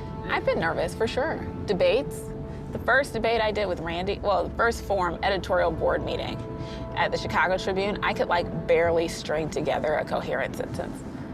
I'm serious. I don't know what came over my body. All right. Mr. Halkern, what's an issue that you agree with your opponent on? Well, I think we agree, for example, on the threat that Russia poses. And it also means that we need to make sure that just as citizens ourselves, consumers of information, we need to not only vote, not only participate, but make sure that we're getting information from a lot of different sources. All of those things are important to make our elections meaningful, and there could be nothing more important than that. I'm very concerned with the threat that foreign interference will play in our upcoming midterm election. We know that in 2018, candidates have already experienced foreign hacking and infiltration of their internal campaign systems. Is your campaign one of those? My campaign is not one of those. We do agree there is nothing more important and nothing more sacred. Let's just make sure that we do it in a measured way and make sure that we do it in a prudent way. If we have children in cages at the border, we need to investigate that. If we are going to be serious about healthcare reform, we need to bring in the voices of patients and families. If we have, like we saw earlier this year, every other day a mass shooting in this country, we need to put forward common sense gun reform solutions that would allow for the safety and security of our communities. This Congress has been unwilling to do that and has been unwilling to offer that much needed check and balance over President Trump. This is high stakes. We are literally one of the must-win seats. This is a tier 1 race. It doesn't get more competitive than what we're doing now. We're honored to be joined tonight by Congressman Randy Halkern. Come on up.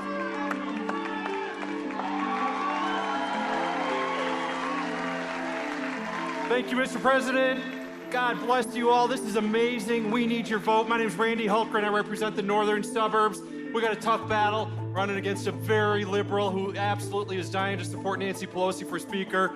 We got to stop that. We got to hold the House. We got to continue to fight for this great country. God bless you all. Get out and vote. Vote early. Thank you. I have 49 days to what feels like take down an institution. Now, Indiana, I heard a rumor that I don't want to believe is true, but I heard you guys rank 50th when it comes to voting. So we got to change that, and that change starts today. In case you haven't noticed, there are a lot of people here today.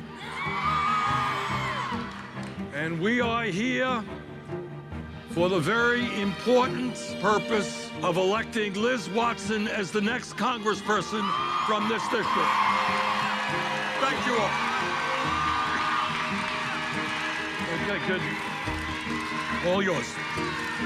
The election in just a couple of short weeks on November 6th is the most important election of our lifetime. Let's get to work. Let's take our place in history. Let's vote. Thank you. My name is Joe Biden, and I'm here for my friend, Laura. Listen to Lauren speak. I was reminded of a couple things. You know, we have more women running for high public office this year than any time in American history. We deserve a representative who will be transparent and really listen. And Randy Hultgren does not do that for us. Now, don't move. Vote!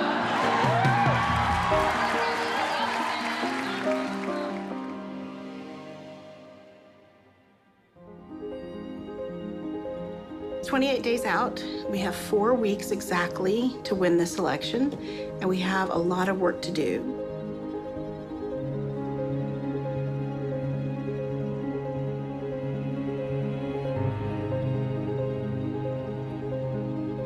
The fact that the Democratic Party has not supported us is very upsetting, because I think with even a little bit of support from the DCCC, we could have raised twice as much money as we've raised. But we're just plugging away. We have so much left to do. We've had some big breaks since we got the endorsement of the Dallas Morning News. That is the first time in 35 years that the paper has endorsed a Democrat. People start saying, when you win, and I can't accept that. I feel like you can't assume that you're going to win anything, especially in a district like this. We just have to make it happen, really through hard work.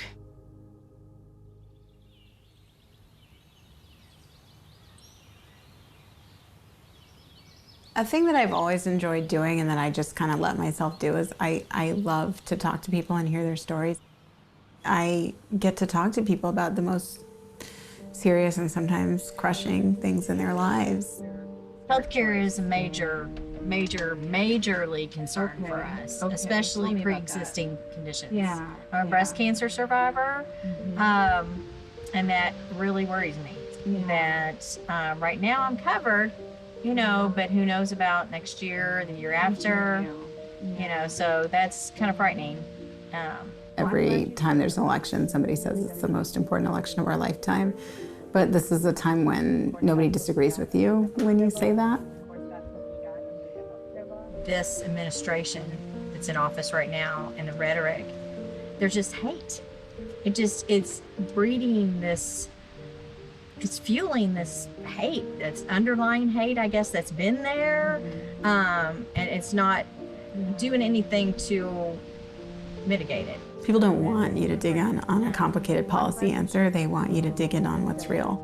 You know, the most important conversations come from those kind of connections.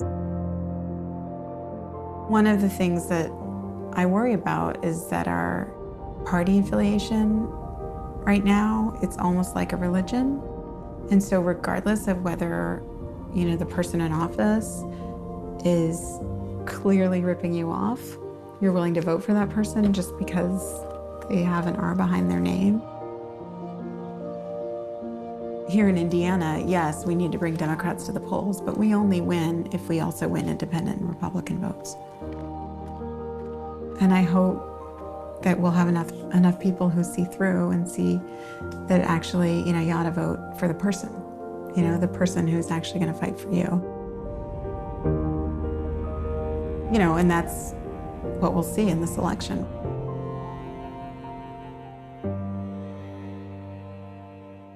A record number of women are running for office this year, including nearly 500 who have their sights set on the nation's capital.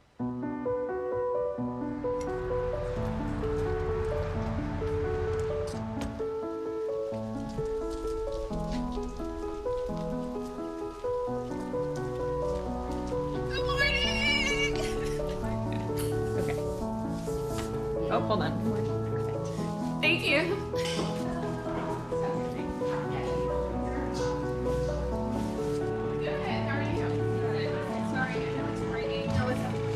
Throughout the campaign, we've known that there's been considerable, incredible enthusiasm. I expect today to be a big day in terms of voter turnout. Early voting's been off the charts. This is a big race. I just want to know your thoughts, knowing that this can make a big impact. Well, when I started this journey, people were like, oh, how cute, you want to run for Congress? Oh, bless your heart. And at 14, wow, good luck. Didn't think we had a shot. And here we are, one of the closest races in the country. People are watching. It's a real honor to be able to step forward.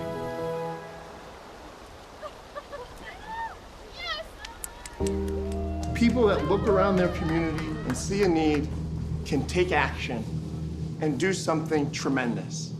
My grandmother, when she was 95, she was telling me this story about the schoolhouse that she went to as a little girl and how that schoolhouse was purchased by 3 African-American men 3 years after the end of slavery.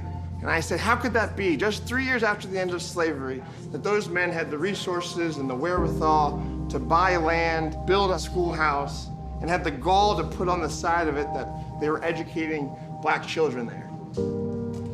My grandmother stopped me short and she said, Jason, those black children didn't have a school. They needed a schoolhouse. The people of that community looked around and they saw that need, and they were doers, and doers do. So I'm so happy that Lauren has been a spark and that you've been the fire. So please join me as we're about to take on these doors. Let's clap it up for each other to be those doers that are going to bring the change. Okay? Let's do it. Today's the day.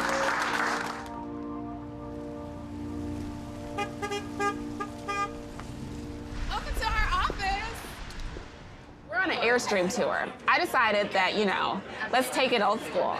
Go around the district in a way that brings people to us, or at least can welcome them in. You want to come in? Let's check it out. Yeah, yes, let's go look. Has like big Lauren Underwood for Congress signs. We take pictures in front, invite people in.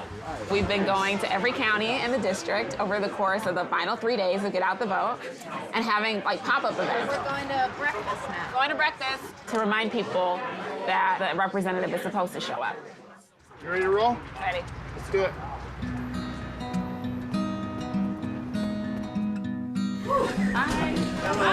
Yes! Thank you so much. Next Congresswoman? Yeah, I'm so happy. Nice to meet you. Thank you. I love that. Thank you for your support. Hey, we have the fist bump. Fist bump. Thank you. Underwood. Okay. Good job, guys. Thank you. Good to meet you. And so much you have to make me a promise. When you grow up and you see something happen in your community and you know it's not right, you step up. You promise? Thank you.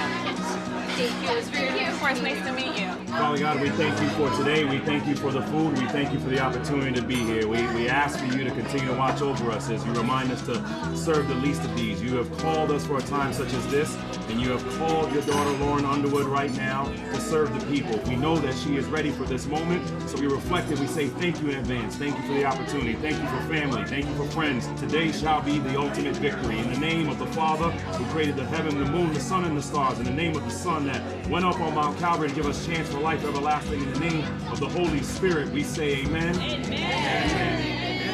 Amen. Okay. I have all my friends here from just life, not just DC.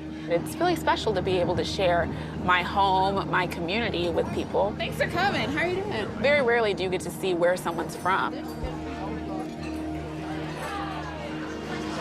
Come on. I'm just so excited for you. I'm just so excited for you. Probably cry. Thank you for being here. Seriously. for having me here. Seriously. I love you so much. My friends know the true desires of my heart, which is to serve, and they know that I really care. And they have been literally supportive in every way that they could along this whole journey. All right. So this is, ooh, this is good. They're here because they care and because we're real friends, and I love them and they love me. Oh, this is all the friends. DC delegation. DC delegation.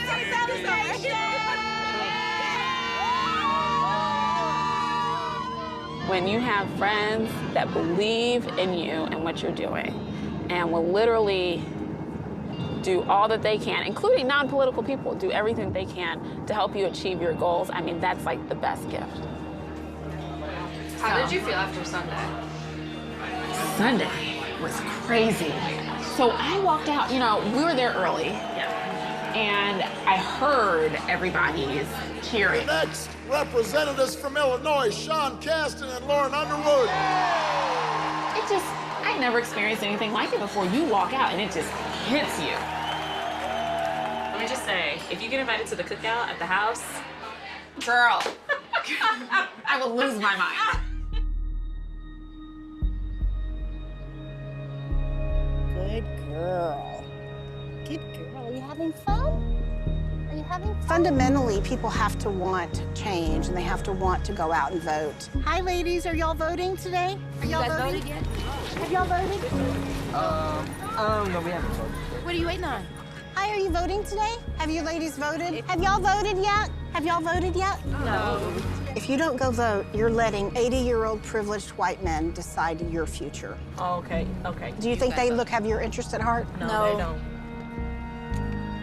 Turnout isn't great today in Tarrant County, which is what I was hoping for, some great turnout, so it's not looking good. That was my consultant. He said we've run a good campaign, and he's optimistic. So, and he thinks all those new voters in Ellis County are my voters. I had a text on my way in saying, you're the first Democrat I voted for since Bill Clinton. I hope you're happy. Hi, can I ask you all to vote for me, please? I'm Janalyn Sanchez running for U.S. Congress. I'd really appreciate your vote. Is that Democrat? Yes, I'm a Democrat. But I also have a lot of people who are really right-wing Republicans who are friends of mine and family members who have said, I just couldn't vote for you because you're just too liberal. I think we'll know at 7 o'clock how likely it is. It was always a very tough race. People literally thought we were insane when we started this campaign. I'm getting very emotional now.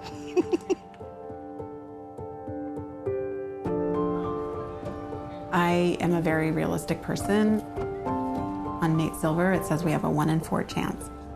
So that means 1 in 4 times you win, and 3 in 4 times you don't. We talked about what are the sort of hallmarks of where you could see an upset, and it's a great candidate who's working their tail off, who's raising the money and meeting the voters and connecting. And it's an incumbent who's asleep at the wheel. And I think we do have those two situations here. The only way we take the House is if we have some upsets in races like mine.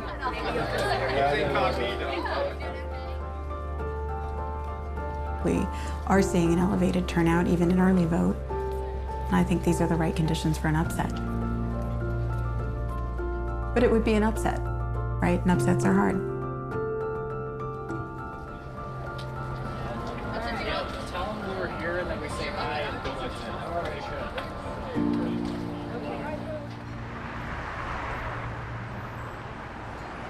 So my mom called me very upset this morning. Why? She's like, well, because she saw the ads. She's like, what do you think? And I was like, I think that means he thinks he's losing. But also, like, can you fact check? Like, just a little bit. Right. Like, oh, I don't think that she really is who she says she is. So I'm going to call a press conference the day before the election. I don't want to just win. I want to whoop it. Posturing as a practicing nurse when in reality that's not what you are or what you've done is a real concern. Hultgren doesn't dispute that Underwood is a licensed nurse. He claims that her time working in Washington makes her nursing claims disingenuous. It's really unfortunate that he can't even run on his record, and he wants to try to discredit me in this way. Of the two candidates, I'm the only one who owns property in the 14th. I've lived here, been a part of the community. My family is here, and I'm back and forth every single week. We've been incredibly accessible. I was so angry, and I couldn't identify why or what it was about it that made me mad. Then I saw Kamara from CBC posted this picture. And obviously I'm very familiar with this photo, and I think it's a very powerful photo, but it just like hit me that is what yesterday was.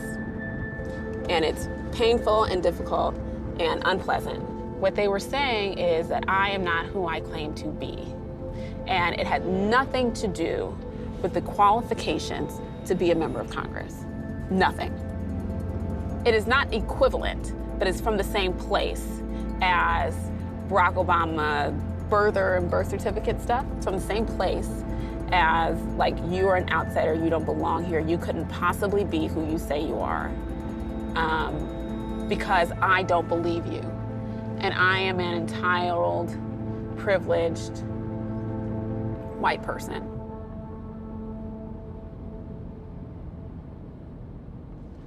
Have you thought of what happens next?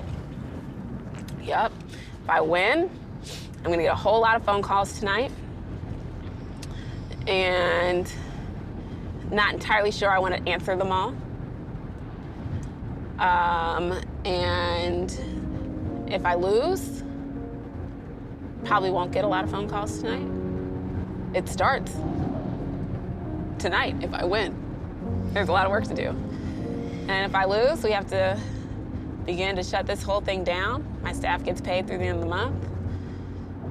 I'm gonna have to find a job. And I'm gonna sleep a lot.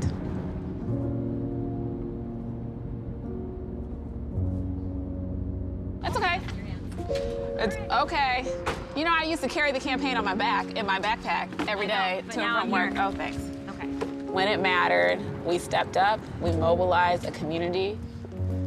We created space for so much hope and joy among people who had been absent from our political endeavors for so long. Hi, oh, you're here. Thank you, everybody, so much. Thank you so much, seriously. Thank you. Thank you.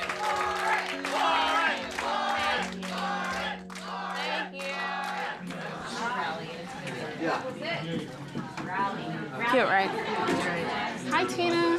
I didn't even really get to say hi yesterday. Oh, honey, you don't have to worry about me. Are you Thank kidding? you. No, seriously, this is so huge. I really appreciate your help, and thank you for physically being here, too. No, you got a great team. So how are you feeling? I'm excited. You look great. Seriously? I mean, you look Oh, rested. thanks. Actually, you look like. Oh, really? You do. You ready look to- like much better than most candidates do at this stage. So you're looking good. I couldn't sleep last night. No, I know. Yesterday was just like intense. It was like the worst day on the campaign. Yeah, but this is what they do. Yeah. No, this is what At they the do. end. Well, then that should tell you something that they're doing Right. this.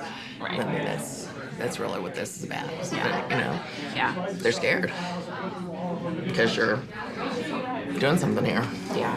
What happened to Stacey today? Oh, they've got election machines that don't have power cords. So the batteries are running out. You know, and so there's people are waiting for hours and having to leave the lines, and election judges didn't show up on time, and it's all like the little dirty tricks just to make voting really hard today. That's right. Yeah. It's awful. It's awful. Thank you. We're gonna do it. Thank you for You already have, honey. Thank you, Tina. You already have.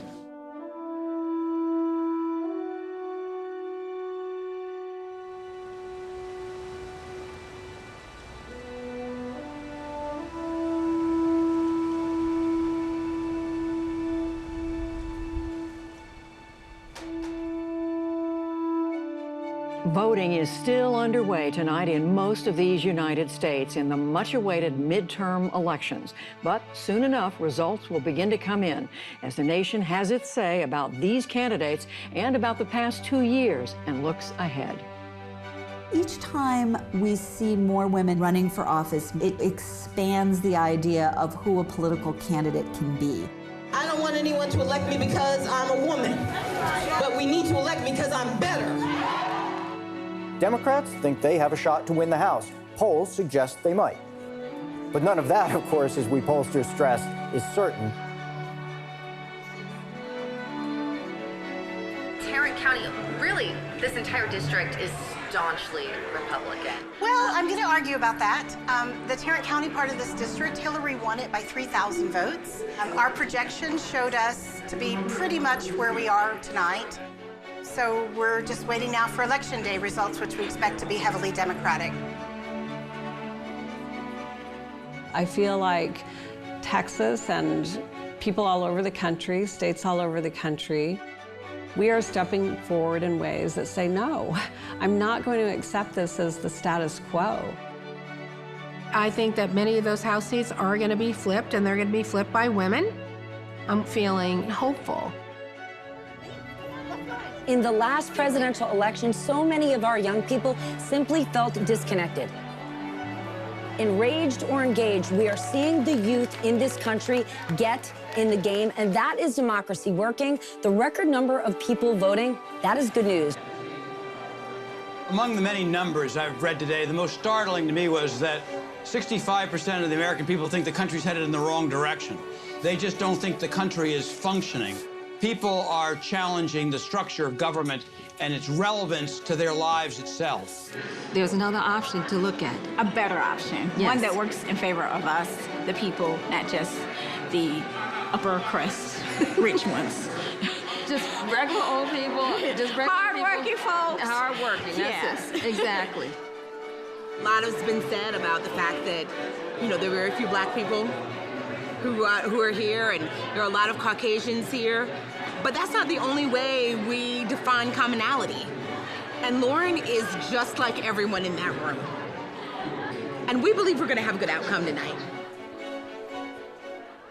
I met Lauren at a conference right after the 2016 election, and at the time she was saying, like, maybe I want to run for an office someday, and I was like, maybe I want to work on a campaign someday. She just had this, like, she makes you believe in her. She's got this passion, and she's got this charisma.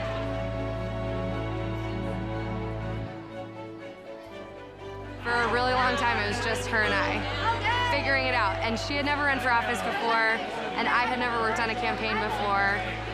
So we really had no, like, roadmap for what we were doing. It was just like, this is what we need to accomplish, and, like, let's start getting things done. There are just so many city councils, boards, commissions, just elected positions in this country where a woman has never served, where a woman of color has never served. I don't look at a map and see red, blue, or purple. All I see is opportunity.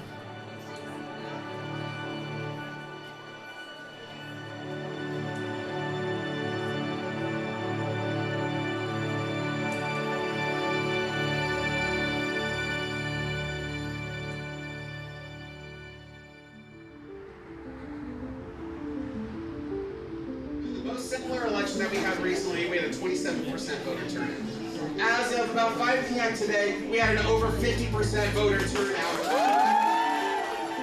Whether it was or wasn't, and who was and wasn't, and all that Well, good let's hope stuff. there's no problems, right? We'll go for it. We'll take it. I think this People counts are as a involved, problem, so I but- think, yeah. The Justice Department will be keeping a very close eye on midterm election voting in multiple states tonight. Okay, thank you. Bye. They ran out of ballots because our voter turnout was so high, and they didn't anticipate it, and so they had to rush ballots to the polling places, and people left. And some of the stuff we're reading about now in Georgia and elsewhere is just a modern nation should be able to vote with a little bit more confidence than what we're seeing right now. We don't know how many votes it was. I need to do well in other counties, but we need to blow it out of the water here. Right. Yeah, it's critical. Democrats must pick up 22 Republican seats and not lose any of their own. They'll get to the magic number of 218 to become the majority. Yeah, and this is good news if you're a Democrat. You're watching this and you're thinking they're leading in 16. They've already picked up one. It's early yet. It is only 8 o'clock, but a little bit after. I'm so nervous right now. I'm having anxiety.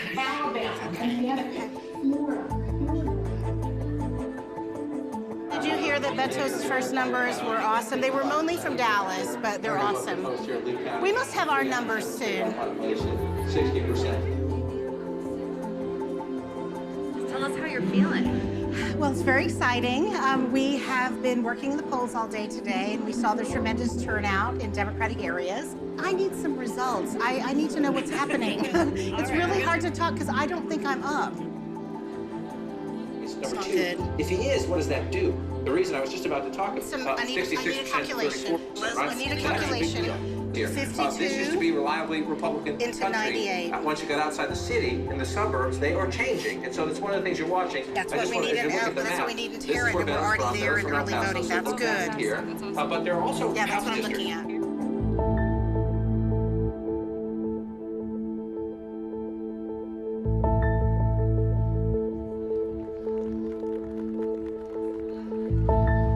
Right now, we're getting our asses kicked. That's the point. You need the math up there to overcome. Are you the sure? math down here. Positive. Because Absolutely 25% positive. of the vote is still out in Miami-Dade. A lot of what we're talking about, 75%.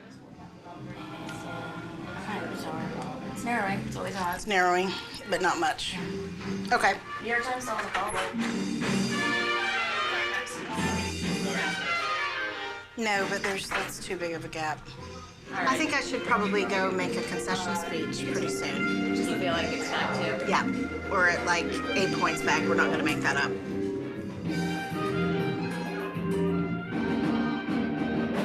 This district was a lot more winnable than people gave it credit for. And I think if we'd had the resources and if we'd had support, we probably could have won. You have gotten the most votes out of any Democrat in this district since before 1984. That's pretty incredible. That's pretty remarkable. And by quite a distance. No, percentage-wise, I mean, we did really well. Yeah. That's been pretty remarkable. I mean, I always knew that this was a long shot, you know? Yeah. I wanted to help save our country. And you did that, right? Yeah, I think in a way I did. I think so.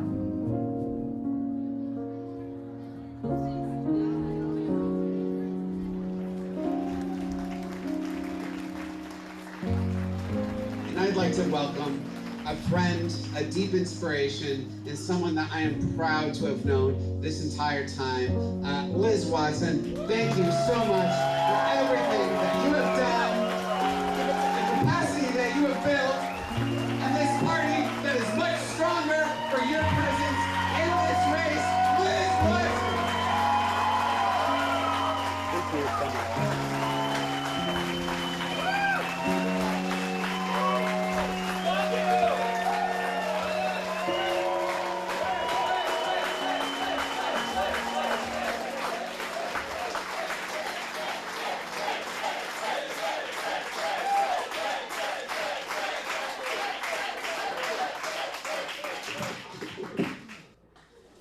You all are such an inspiration to me. I am so proud of how hard you worked, how many doors you knocked, how many phone calls you made. You simply could not have done anything more. I could not have asked for a better team. Thank you so much from the bottom of my heart.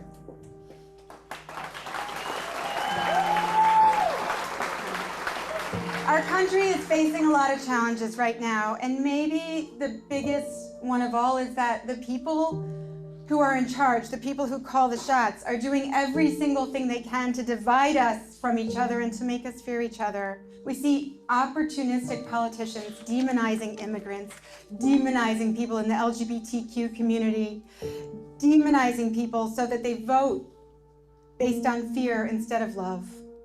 It's nothing new under the sun. And it's not what makes America great. Diversity makes America great. People who have no advantages and are striving for opportunity. Our love, our compassion, our generosity makes America great. This country is too strong and too good to let hate and bigotry win out. We are the United States of America, and anyone who tries to divide us will fail. And we will continue raising hell to fight for what is right.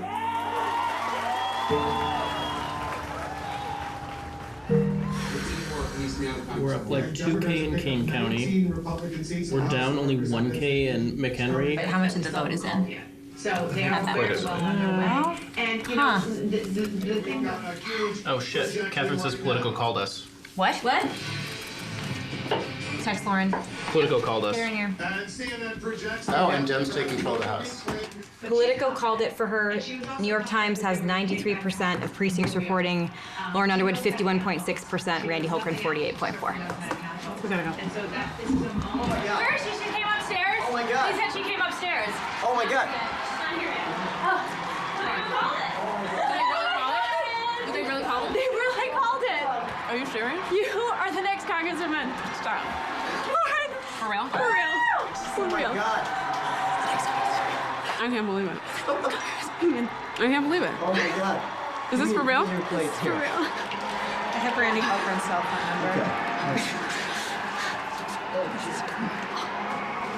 3 points. No way. No way. No way. Hear that? No way. Oh my God. No way.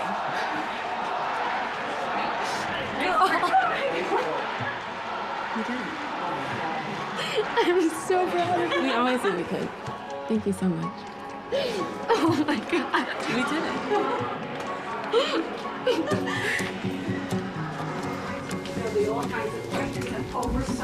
No way. The election. No way. 51.6. We did it. We did it. Oh, Lord. I love you so much. I love you so much. Thank you, Mom. I can't believe it. Oh my God. Thank you, sir. And thank you for all you've done for this community. Seriously. Thank you. Thank you. Okay, bye. Oh, yeah! That was Randy. Wait, did Randy just call you? You should have let me talk to him just one second. I would have been gracious. I would have. I can't believe it either. Congresswoman Lauren Underwood. Oh. That's right. Where's Ronnie Cho? Ronnie. What? Yes, I'm right next to Lauren. Hi, sir. Oh my gosh, we did it! Congratulations. Thank you so much. Thank you so much, sir, for coming out here and for believing in us. Thank you. Hey, look, when you get to Washington, you gotta come over to my house. I'm close to the Capitol, and I'll buy you a cup of coffee. Thank you, sir. It would be an honor. All right. Well, I'm really, really, really proud of you. Thank you. Go get him. Enjoy the night. Thank you, sir. Thank you. All right. Bye-bye. Bye. This is not real life. Oh, yeah. This doesn't just happen. We organized for this. We got volunteers to help us. We mobilized this whole community. And they believed we could because you believed we could. And I look so ridiculous right now, but I'm so hot. There's like little waterfalls underneath here. But that's okay, because this does not just happen. It really doesn't. And I'm so grateful for your help. Thank you. Ronnie, you have anything for the team? Yeah, of course I do. The unlikely victory tonight, I think, was unlikely to only those outside of this room. Tonight, you gave them hope, and we fucking did it. What is right? Oh my God. I'm so proud of you. Sure you got that right, Ronnie. Congresswoman-elect, Congress. The first non-white male ever.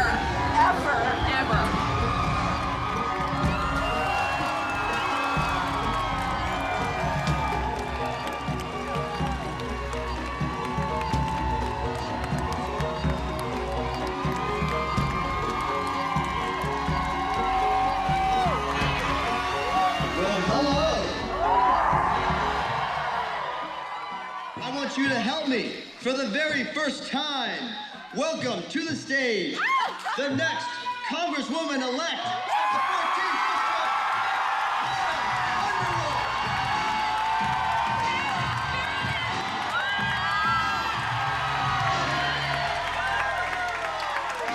Look at what we built together. 50 years and 1 day ago, on November 5th, 1968, Shirley Chisholm was elected to the U.S. House of Representatives. She was the first Black woman in Congress.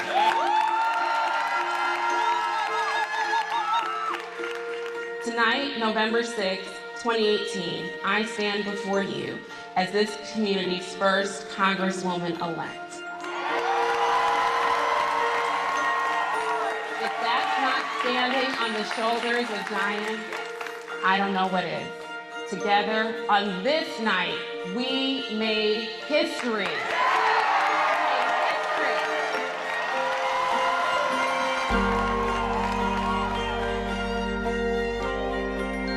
A record-breaking number of women ran in the midterms and won last night. Tuesday marked a turning point as the congressional representation of women got a little closer to matching the percentage of women in America. We were breaking the model of what a politician and what a leader could look like when we had so many different examples of people who did not look like history. The reason why Democrats did so well in these Midwestern states and winning in these really red districts is because of women. I mean, that's why that happened.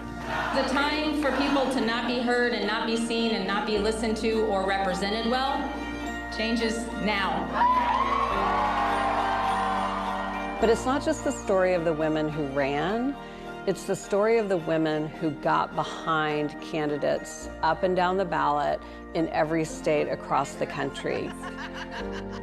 This is the first time in my life, this is the first time in my life that I'm doing work that I feel like I'm supposed to be doing. And so I thought I knew what it was to work hard, and I thought I knew what it was to follow my passion before. And everything I've ever done in my life just pales in comparison to this feeling. The fact that we had women who ran, who didn't succeed, but so many of whom got incredibly close to winning their races, speaks volumes to where we are headed. I'm hoping that that will help build and strengthen the pipeline and bring in those women who didn't make it this time. Once you kind of break the seal on electing a woman and you have an electorate that knows how to pull a lever for a non-white, non-male candidate, it gets easier to do it again. So that makes a real long-lasting difference. We see this year as an exceptional year. Whether it is the beginning of a new paradigm, a new model for women's participation in American politics, we're going to have to wait and see.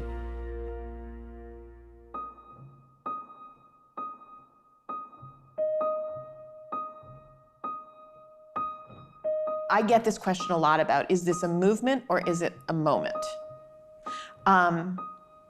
The hunger to know that answer is ultimately unsatisfiable. It is ultimately insatiable, maybe that's the right word.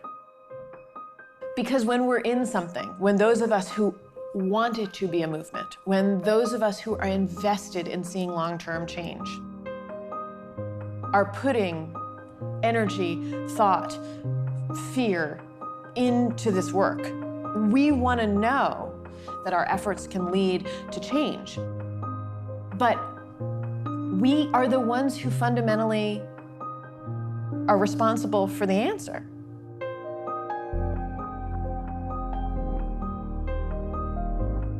I'm going to say in 2018 it was not winnable, but I do think it's winnable now in 2020. Are you going to be that candidate? No.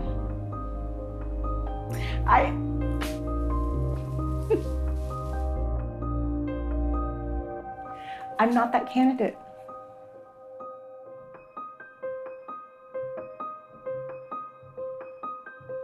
I may run for something else. Dear friends, I wanted to reach out to thank you for your unwavering support for our campaign. When I reflect on all of the people who made this campaign possible, it's truly overwhelming. I wanted to share with you some news about my next steps. It's hard to leave, but I can promise you this. I will continue to be with you in the fight for an Indiana and a nation that leaves no one behind. With love and admiration, Liz.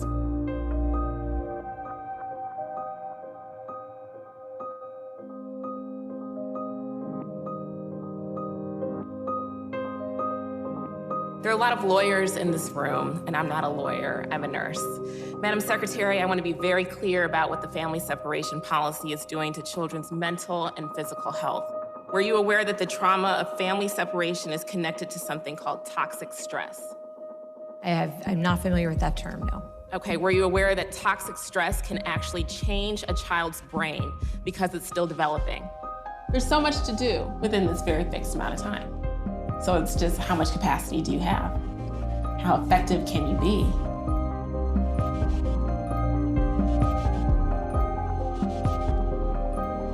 I am eager to use this role to make sure that those 720,000 people across my 7 counties know that I have their back. The political campaign stuff doesn't stop. I try to just make the most of it so that I'm not the last one, right? Like, I'm 32, the youngest Black woman in history to serve here. Like, let's find some other dynamo young woman and make sure she has a good chance of joining me, or when I'm no longer here, right? That she can come and have her impact. And that this won't be the last search.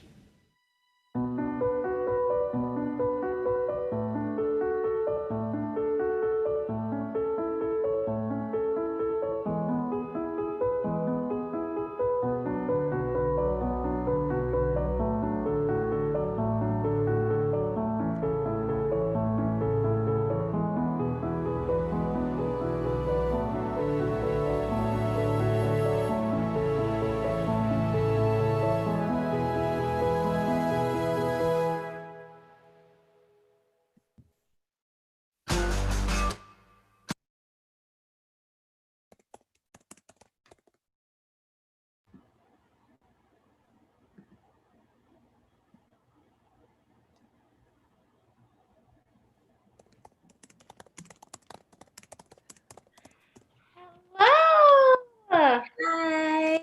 Can you see me? Yes. Hi, Camila. Hi, Paradise. Hi, Ebony. Can anyone hear me? Yes. We can hear you fine. I can't hear anyone. We can hear you. But she has to hear us too. Hi guys, I can't hear anyone. Okay, I can't hear you though. I don't know why. Just, do you want to try to join again? I'm just reading lips right now.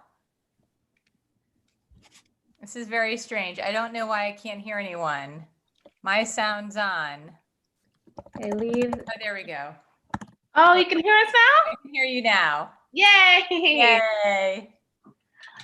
Well, I just want to start off by saying to everyone who's joined us over this weekend, thank you so, so much for being a part of our Center for Wellbeing and Happiness launch weekend. On Friday, we had a press conference in which we unveiled our storefront.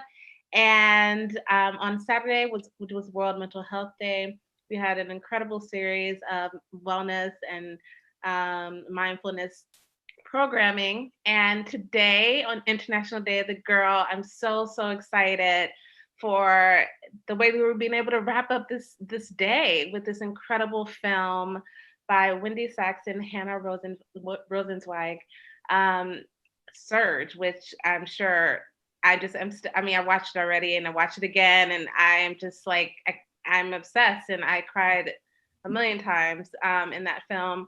And I'm just so thankful for you all taking the time to share it with our community, and for the work that you've done to cover this incredible, the 2018 elections, and the impact it's going to have on us for 2020 and 2021. And it's just such an important and timely and urgent project. I'm so grateful for all the work you did. It was so beautiful. And congratulations for it being picked up by Showtime. Thank you. Thank you so much. Yeah. So I want to introduce two lovely guests. We have Paradise and Camilla with us. Paradise and Camilla are participants of Lower East Side Girls Club New Girl City Initiative, which is our first citywide initiative, which is funded by the City Council.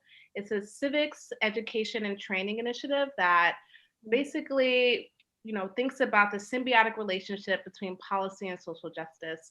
The Girls Club in our nearly 25 years have really centered activism and social justice in everything that we do. And this project has been rooted in ensuring that they understand the nuts and bolts of civics, understand how to navigate our civic system, and put themselves in positions where they can actually make the social change they're looking to make by being really strategic and thoughtful about how to connect community organizing, policy change, and all of those things in one. One of the coolest things they do is they actually run for our New Girl City office. And I just wanted to highlight Paradise because of her experience with New Girl City. She decided to join her community board, and she's 17. She's not even, That's fantastic. Thank you. Congratulations. Good for you. And Paradise, please, I'd love you to share more about that in a second. I also want to congratulate Camilla, who is doing incredible work. She is a founder, a nonprofit founder, and she's you're only 16, right?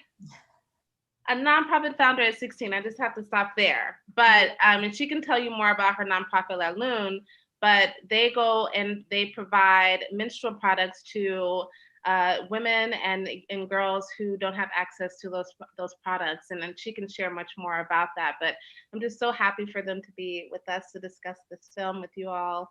And I'll just be here hanging back, moderating, but I'll let you all take it from here. Paradise and Camilla, I'd love for you to just say a couple of words introducing yourself and what you thought of the film. Yeah, thank you for inviting me. I'm really excited to be a part of this panel. And earlier this year around January, I was inspired by all of the women that were guests at New Girl City, and we're talking about all the work they were putting in to their local office runs and how they wanted to make change in their community.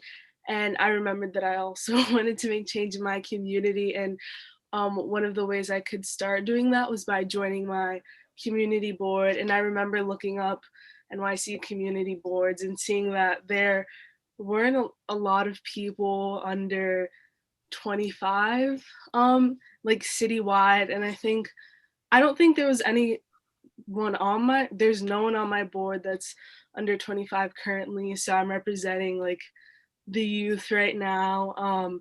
And it's been a really interesting experience because I never knew how much of a role the community board plays in like everyday like happenings. It's just I feel really involved, which is what I've always wanted, and I'm getting the opportunity to actually make change and also reach out to other youth in my area so I could represent them. So yeah. So great. Yeah, I'm Camila, and just to add a little bit to what Ebony said about Laloon, we are a nonprofit that is dedicated to empowering menstruators in America to eliminate the surrounding stigma of menstrual hygiene, as well as educate these like menstruators on how to handle the task of taking care of their menstrual hygiene safely.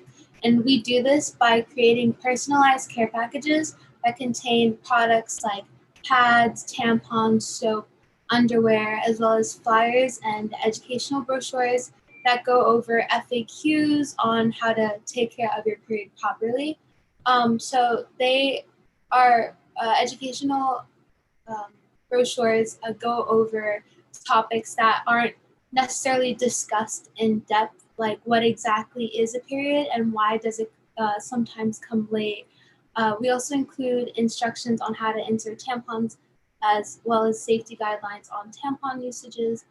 We also have some programs, like we're working on establishing an educational program in local communities that will work with like the youth, and more specifically 4th and 5th graders, about menstruation. It's an all gender program, and it's going to be in a discussion-based environment because we feel that it's important for boys and girls to know about menstruation before they and their friends get their periods. We also are working on another project, which we are working to collect photos and like interviewing people living in homeless shelters and detention facilities, so that we can share their individual experiences with menstruation, because people forget that menstruators aren't just, like this general term, like they're people, and they're people, living their lives with menstrual inequity issues. And we think it's important to share their stories. So that's what we've been doing so far. So yeah. So great. Good for you. Very impressive, both of you. Oh, Evan, yeah, they're both shining examples of what, I hope that, they will become. And when I look at Surge and I look at, obviously, you don't have to run for office to make a difference. And you both are examples of that. You have created a nonprofit, an institution that, Camilla, that allows for you to make change in your community directly. And Paradise, you are using the civic system to make change. And the community board is such an incredible merge between community organizing and civics. And you're really getting your feet wet with that. And I'm just so excited for what you all are going to become in the next 5-10 years. And connecting that to Surge and the incredible work that these women, accomplished in their campaigns and the amount of change that they're continuing to make in 2020. Even the candidates who weren't able to win went into, really making change and to continue to change the system today. So I'm sure we'll see the results of their work in this next election. But I just wanted to just acknowledge how proud of you I am. You are just inspiring to me, and I can't wait to see what you're going to become in the next 5-10 years. Ebony, can I ask a question? Please. Did the film Paradise and Camille, did the film make you want to run for office? Did it make you think about running for office any differently? I'm just curious. Yeah, I can. I've thought about running for office for a while, but I think watching this film, it made me want to get more involved with the people who are running for election right now. I think the process of like helping someone in your local election is really beautiful, and there's a lot to learn from that. And after watching Surge, I feel like after I'm gonna Google like what local elections I can get involved in and how I can help in any way, because I think I can't vote or run for office, so I think another way I can help is by helping the local candidates directly. Awesome. I love that. I love that you found it beautiful and that you see beauty in helping, because they need your help. It's an amazing thing. It's such a village that, is what's needed to actually get someone elected up and down the ballot. And the small races also, it's not just the big sort of sexy congressional races, but the small state races and community races, really, really important to get involved. And you can make such a big difference at a local level. I had a quick question that I wrote down, if it's okay to ask. Yes, we love questions. So I wrote it down, so I'm just going to read it off. What was the most important lesson that you learned while filming the documentary that has had a positive effect on your film, and how did that lesson happen? Wow, there are so many lessons we learned from making this film. That's a great question. Thank you so much. I really gave what is the thing that has resonated the most for me is how hard these candidates worked in such challenging situations, and they kept going. And even though, odds were stacked against them, they were trying to flip seats.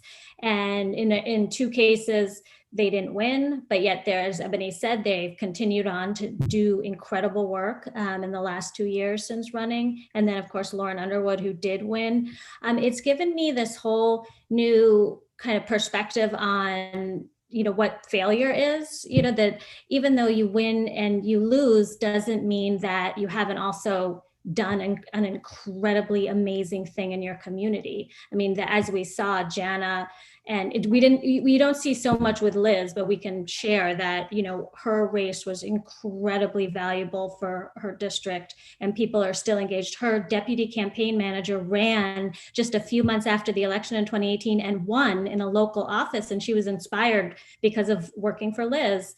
There are a few other people that have also gotten really involved after working for Liz's campaign, so that's huge. And then Jana has continued, she has changed that district fundamentally after running, and is doing incredible work now. So it's just this idea that, and we really tried to do this in the film, just kind of reframe what these losses look like, that they're not, it's not the end, but in a way it's kind of a beginning, and then the importance of running again, and the importance of doing something challenging, even in tough places. So those are the things that I carry with me after making the film, and carry with all the strength of these just, regular women who just decided to jump into these races. I don't know about Wendy. Yeah, no, I think that's it is such an important lesson, this idea about failure and taking risks and just going all in on something. I think that's really what stuck with me a lot also. We were following really closely these women who were running against the odds. People did not believe in their races, especially Jana, who got so little love from the Democratic Party, from the establishment, even from local people down there. I mean, she was fighting the fight, and we spent a lot of time with her, probably more time than the other candidates. And so I just always was in awe of what she was doing and how hard it was. And she's getting trolled, and she's getting nasty messages on social, and, really sort of like hateful messages. And yet she still was all in and continues to be. And it's really very inspiring. It's just it is a beautiful story to tell. And I think we can all take some real lessons away from that about what it means to step up, to speak up, to take the risk, to go all in, to not be afraid to, so-called fail, and to ultimately be making a difference. It's really an incredible, life lesson for all of us. I have a question for Paradise and Camilla, and I'm going to answer the question before I ask you. How did you see yourselves or identify yourselves within the candidates? I want to first answer by saying Lauren Underwood, I'm a huge fan of, and was so inspired by her decision to run as a young Black woman, as a young dark-skinned Black woman, who also has interest in running for office one day. But also Jana, because I'm from Dallas. And I completely understood everything she was going through. And I will be frank, I love Texas, but New York has become my home, and I recognize that my passion for policy is really strong and really powerful here, and because it can be innovative here in New York. And in Texas, you really have to fight against so many odds. And so I'm just extremely inspired by her decision to run in such a dynamic and forward-thinking and progressive campaign in a very much changing state. So I can't wait to see more from her. So Paradise and Camilla, I'd love to hear from you.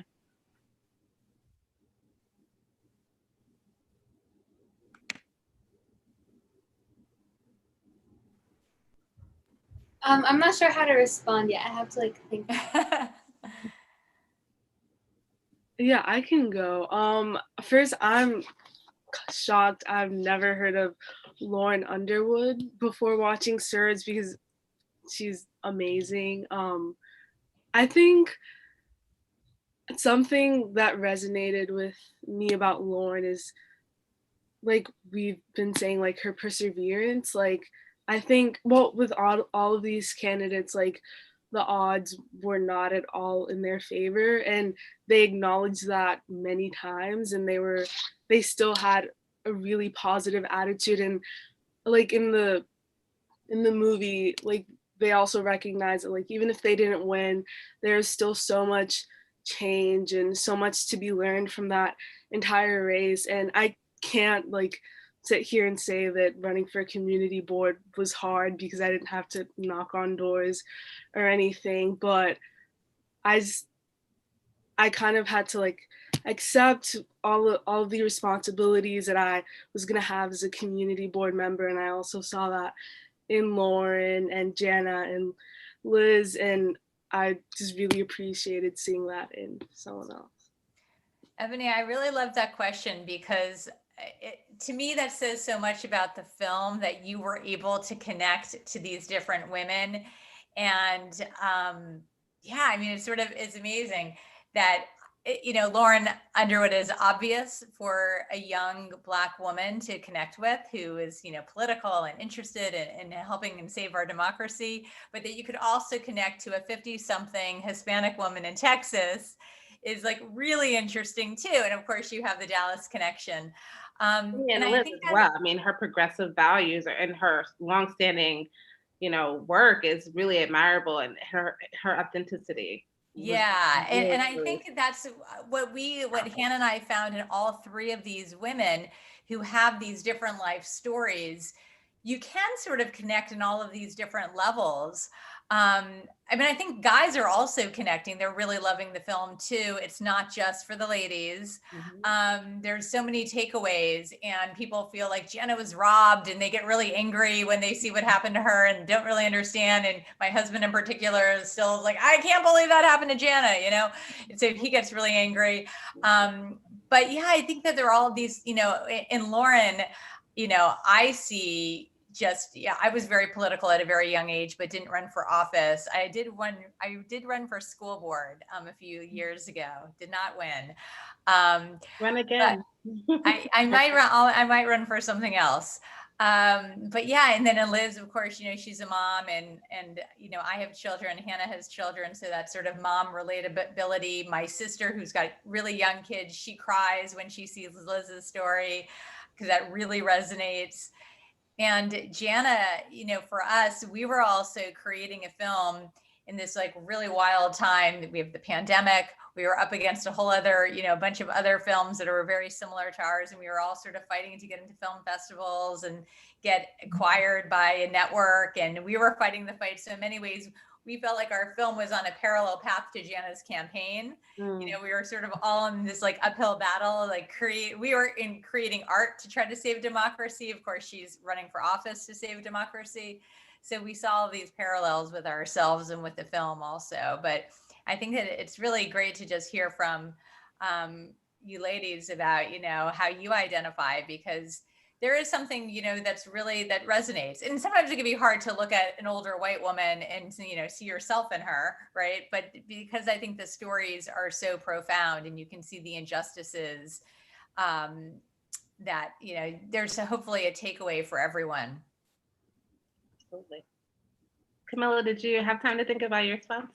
I actually wanted to answer a question that I think Wendy asked previously, which was like, after watching the film, if it made me want to run for office. And I think the surprising answer is, I think obviously the film is very, you know, inspirational, it's wonderful. And I think it would motivate, like, you know, many young women to run for office. But for me particularly, like, I think that, you know, as Paradise was saying, like, there are so many ways to get involved politically and, you know, try to solve the issues that the community is facing without necessarily, you know, running for office, whether that's like, community organizing, or, even like with like the nonprofit work that we do, like reaching out to politicians and, talking about, like initiatives and stuff like that. And I think that that's something also to consider as well that I thought was really cool. Yeah, I love that. I love that because I feel like that's a huge part of what we were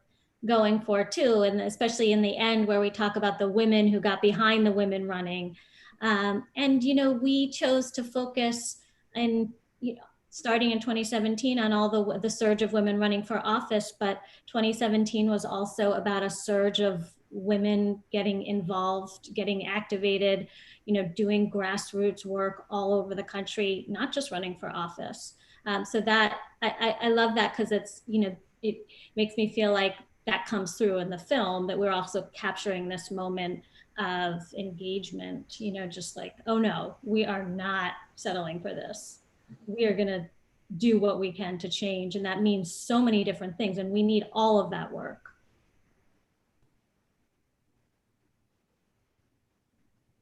I also just want to mention, kind of going back to Paradise and your response about getting involved. 2021 is coming quickly. New York City, and you'll be able to vote next year, right? You'll be 18 next year. Yeah. So, I voted in this upcoming election, but yeah. But 2021 is going to be big for New York City. Speaking to what Wendy said about the power of local elections, there'll be the mayor up for election, a whole new mayor, and there will be 34 open seats in city council. So you yourself could run if you wanted to, or you can be working with literally so many campaigns going right now. There's hundreds of people running for city council right now all across the city. So I definitely encourage you to look into that, especially women. There's only 12 women in city council, and there's this big initiative to get 21 women into city council by 2021. So there's so much work to be done. I'm happy to connect you to folks if you're interested in that. But yeah, and Camilla, there's so much you can do as well in terms of, pushing forward the work that you're doing and using that that through working with other folks who are running for office. So I just wanted to plug that in. I love that. I've had a thought. I would love to make a film about 21 and the 21 and 21. I'm not sure I can do it in time for that, but it's something that I've been thinking about for the last year. Yeah, it's a huge opportunity for New York City. Yeah. It's huge. It's 34 open seats. That's not been like that in a very long time. So it's really has an opportunity to really change the landscape of the city. It's gonna be big. Totally. And there's, some interesting candidates so far running for mayor. And I'm trying to, I had a lot of conversation with friends yesterday about who they were supporting. And I'm starting to think that it's important to get involved early. This is such an important race, right? Like we really struggled the last few years. I won't go on too much about it, but I feel like New York needs a super strong, really amazing, my personal opinion is female mayor. Woman of color mayor would be awesome. But of course, it looks like there's a lot of great candidates. Absolutely. So I encourage everyone to get involved if you live in New York City. So Paradise, Camilla, please ask away. Any questions that you want to bring?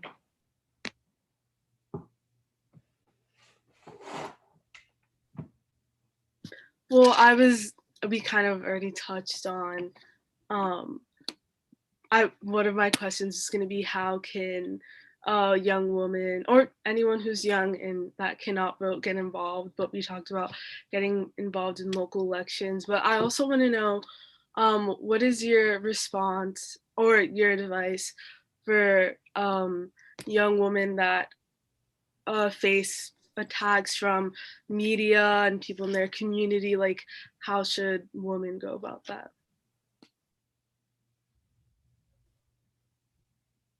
Wendy, you want to go ahead? Sure. So when you're asking about how to respond to attacks, is that the question? Like, how do you counter the hate? Yeah, like how do you respond, but also how do you kind of cope with them? Like, you don't, I know you don't always have to respond, so how do you like deal with them? Like, Yeah, you know what? There are a lot of haters out there, and it's now more than ever, I feel like people feel like there are no boundaries, there are no filters, and they're going to tell you how they feel all the time in any way. And it's about, you know, a little bit about that Michelle Obama, you know, famous quote, when they go low, you go high. I think about that a lot. I think about that as our film has come out. We get hate on social. You know, I just got a really horrible direct message to me on Instagram from something that I posted, and you know, I block people, and you just sort of try to cut that noise out because you know that's just not helpful. And so I think it is about surrounding yourself with people who are supportive, who respect you, who don't diminish your dreams, you know, who help raise you up and are there to lift you, you know, and to find your sisterhood and to find your people, find your tribe. Really important. You know, I think also as girls, as women, as females, we tend to really hone in on the negative energy. And like, if you get rejected or you get insulted or you're ignored, you sort of can focus more on that than the positive messages you're receiving. For whatever reason, you can get like 100 people who've told you something's fabulous, and like the one person who told you something's not so good, you're focusing on that not so good. And this is like something that's been, this is not my own personal opinion, but it's actually something that's been studied about women. And I think that's really important to recognize it and then sort of isolate that, you know, so to be able to push it away and just focus on you and focus on the positivity and really surround yourself with it. And I think by being really disciplined and having dreams and having goals, it's an easier thing to do when you know what you want next and you know that you're deserving of that. It's really, really important.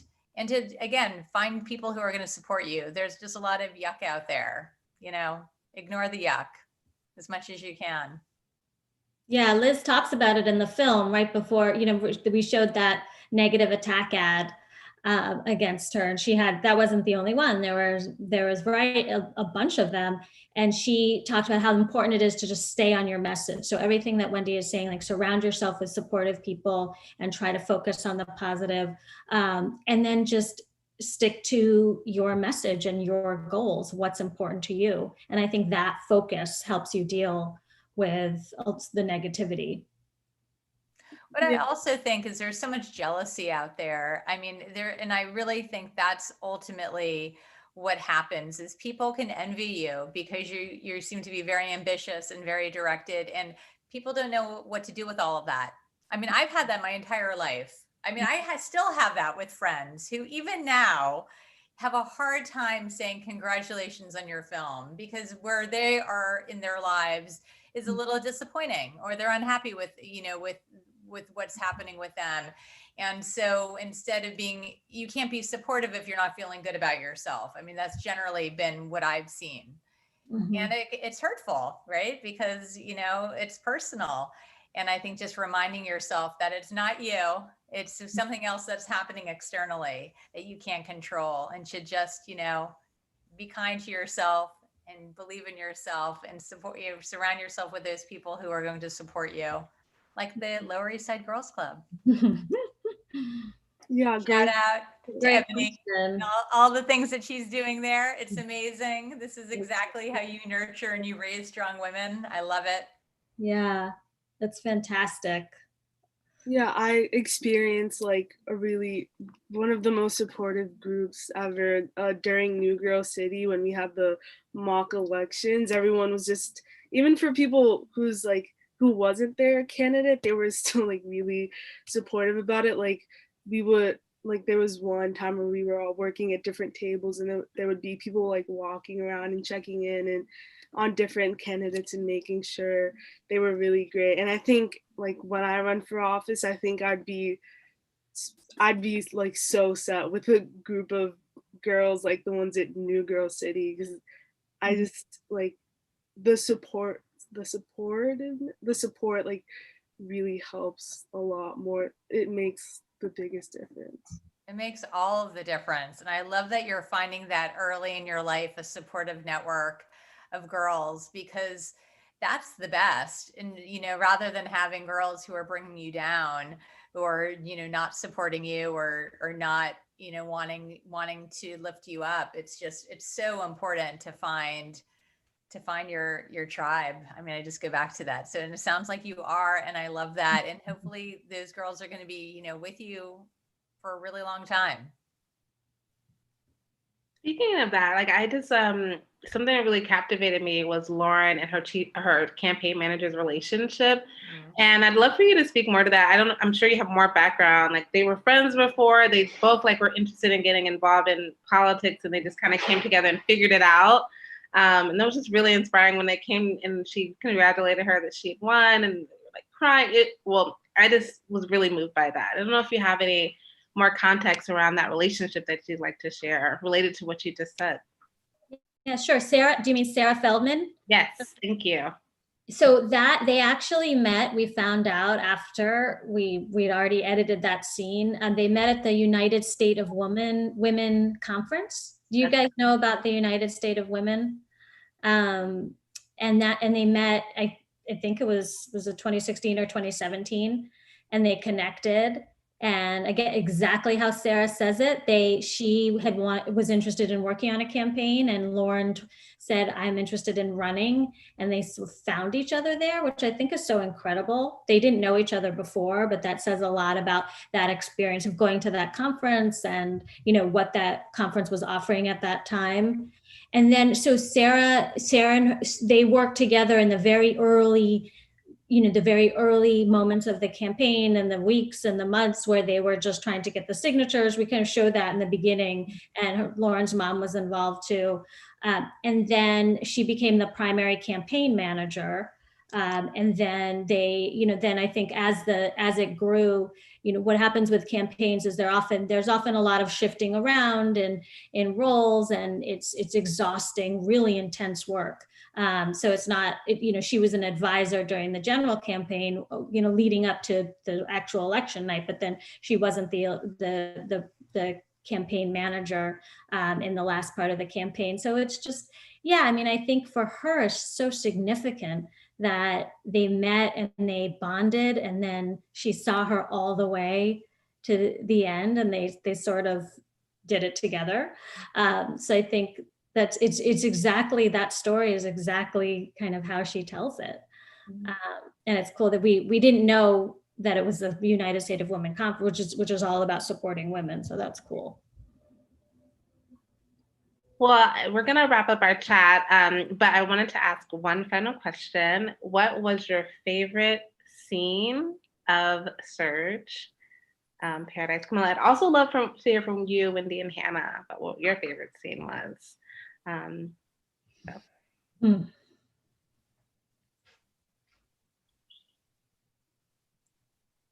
Who wants to go first?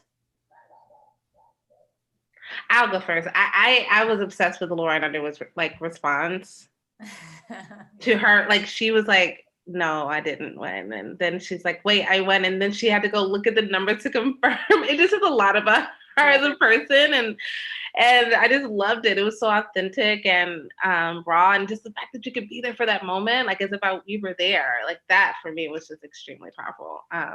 So that was definitely my favorite. But.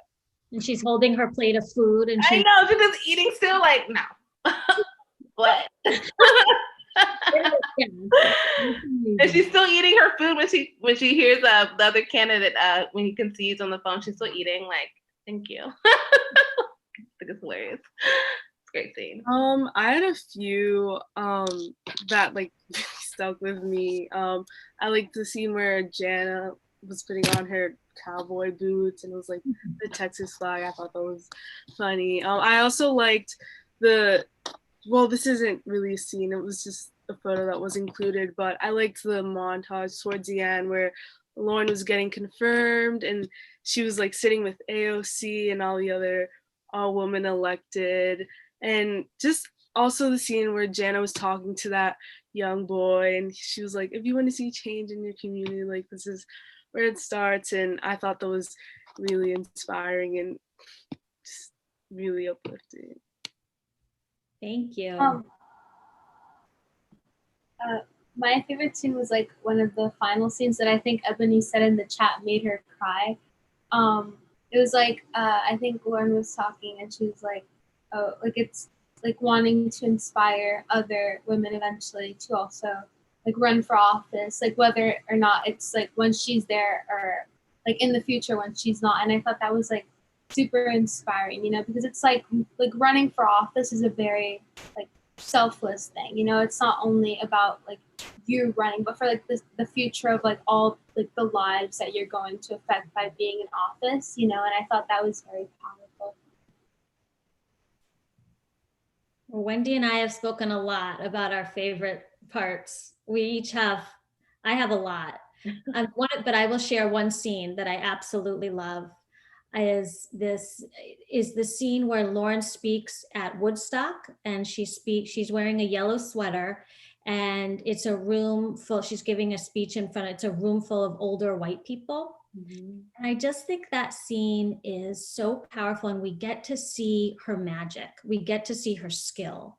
Like, she is able to stand up and tell her own story about having a pre-existing condition and being a nurse and her connection to the issue, and talking about her role, you know, how she, as a nurse, she's doing the same thing in her campaign, right? She basically sees it similar to how she would talk to patients and ask patients to tell her about her life. And you really see that happening there. So for filmmakers, I think it's really incredible to have a scene where you're actually, that's unfolding right before you. So I love that, and I'm never tired of watching it. And there's a bunch of other ones that I love too, but I'll stick with that for now. One of my favorite scenes is Liz's concession speech. I find it so emotional, and I still tear up, you know, after having watched it a million times. Like Lauren's, the last 30 minutes of the film is like the uplifting, amazing, and I never ever get tired of watching that. And I also thank you for the comment about the montage at the end. That's very powerful. So that last 30 minutes to me is just like, I could watch it, and I have a million times. But there's something about Liz's speech, which is so raw and so emotional. And you look in the room, and it's this really young group of volunteers who are there, a lot of them from the university, from Indiana University, from IU, from Bloomington. And she's speaking to them, and she's speaking from her heart, and you're feeling for her. You're feeling so sad for her in that moment, in that she's put everything out there. But she ends in such a powerful way. You know, it's just, to me, it's a very riveting, compelling speech. And it's a good, you know, you leave feeling like, yeah, all right, let's go. And coming out of that into Lauren's win is just very powerful.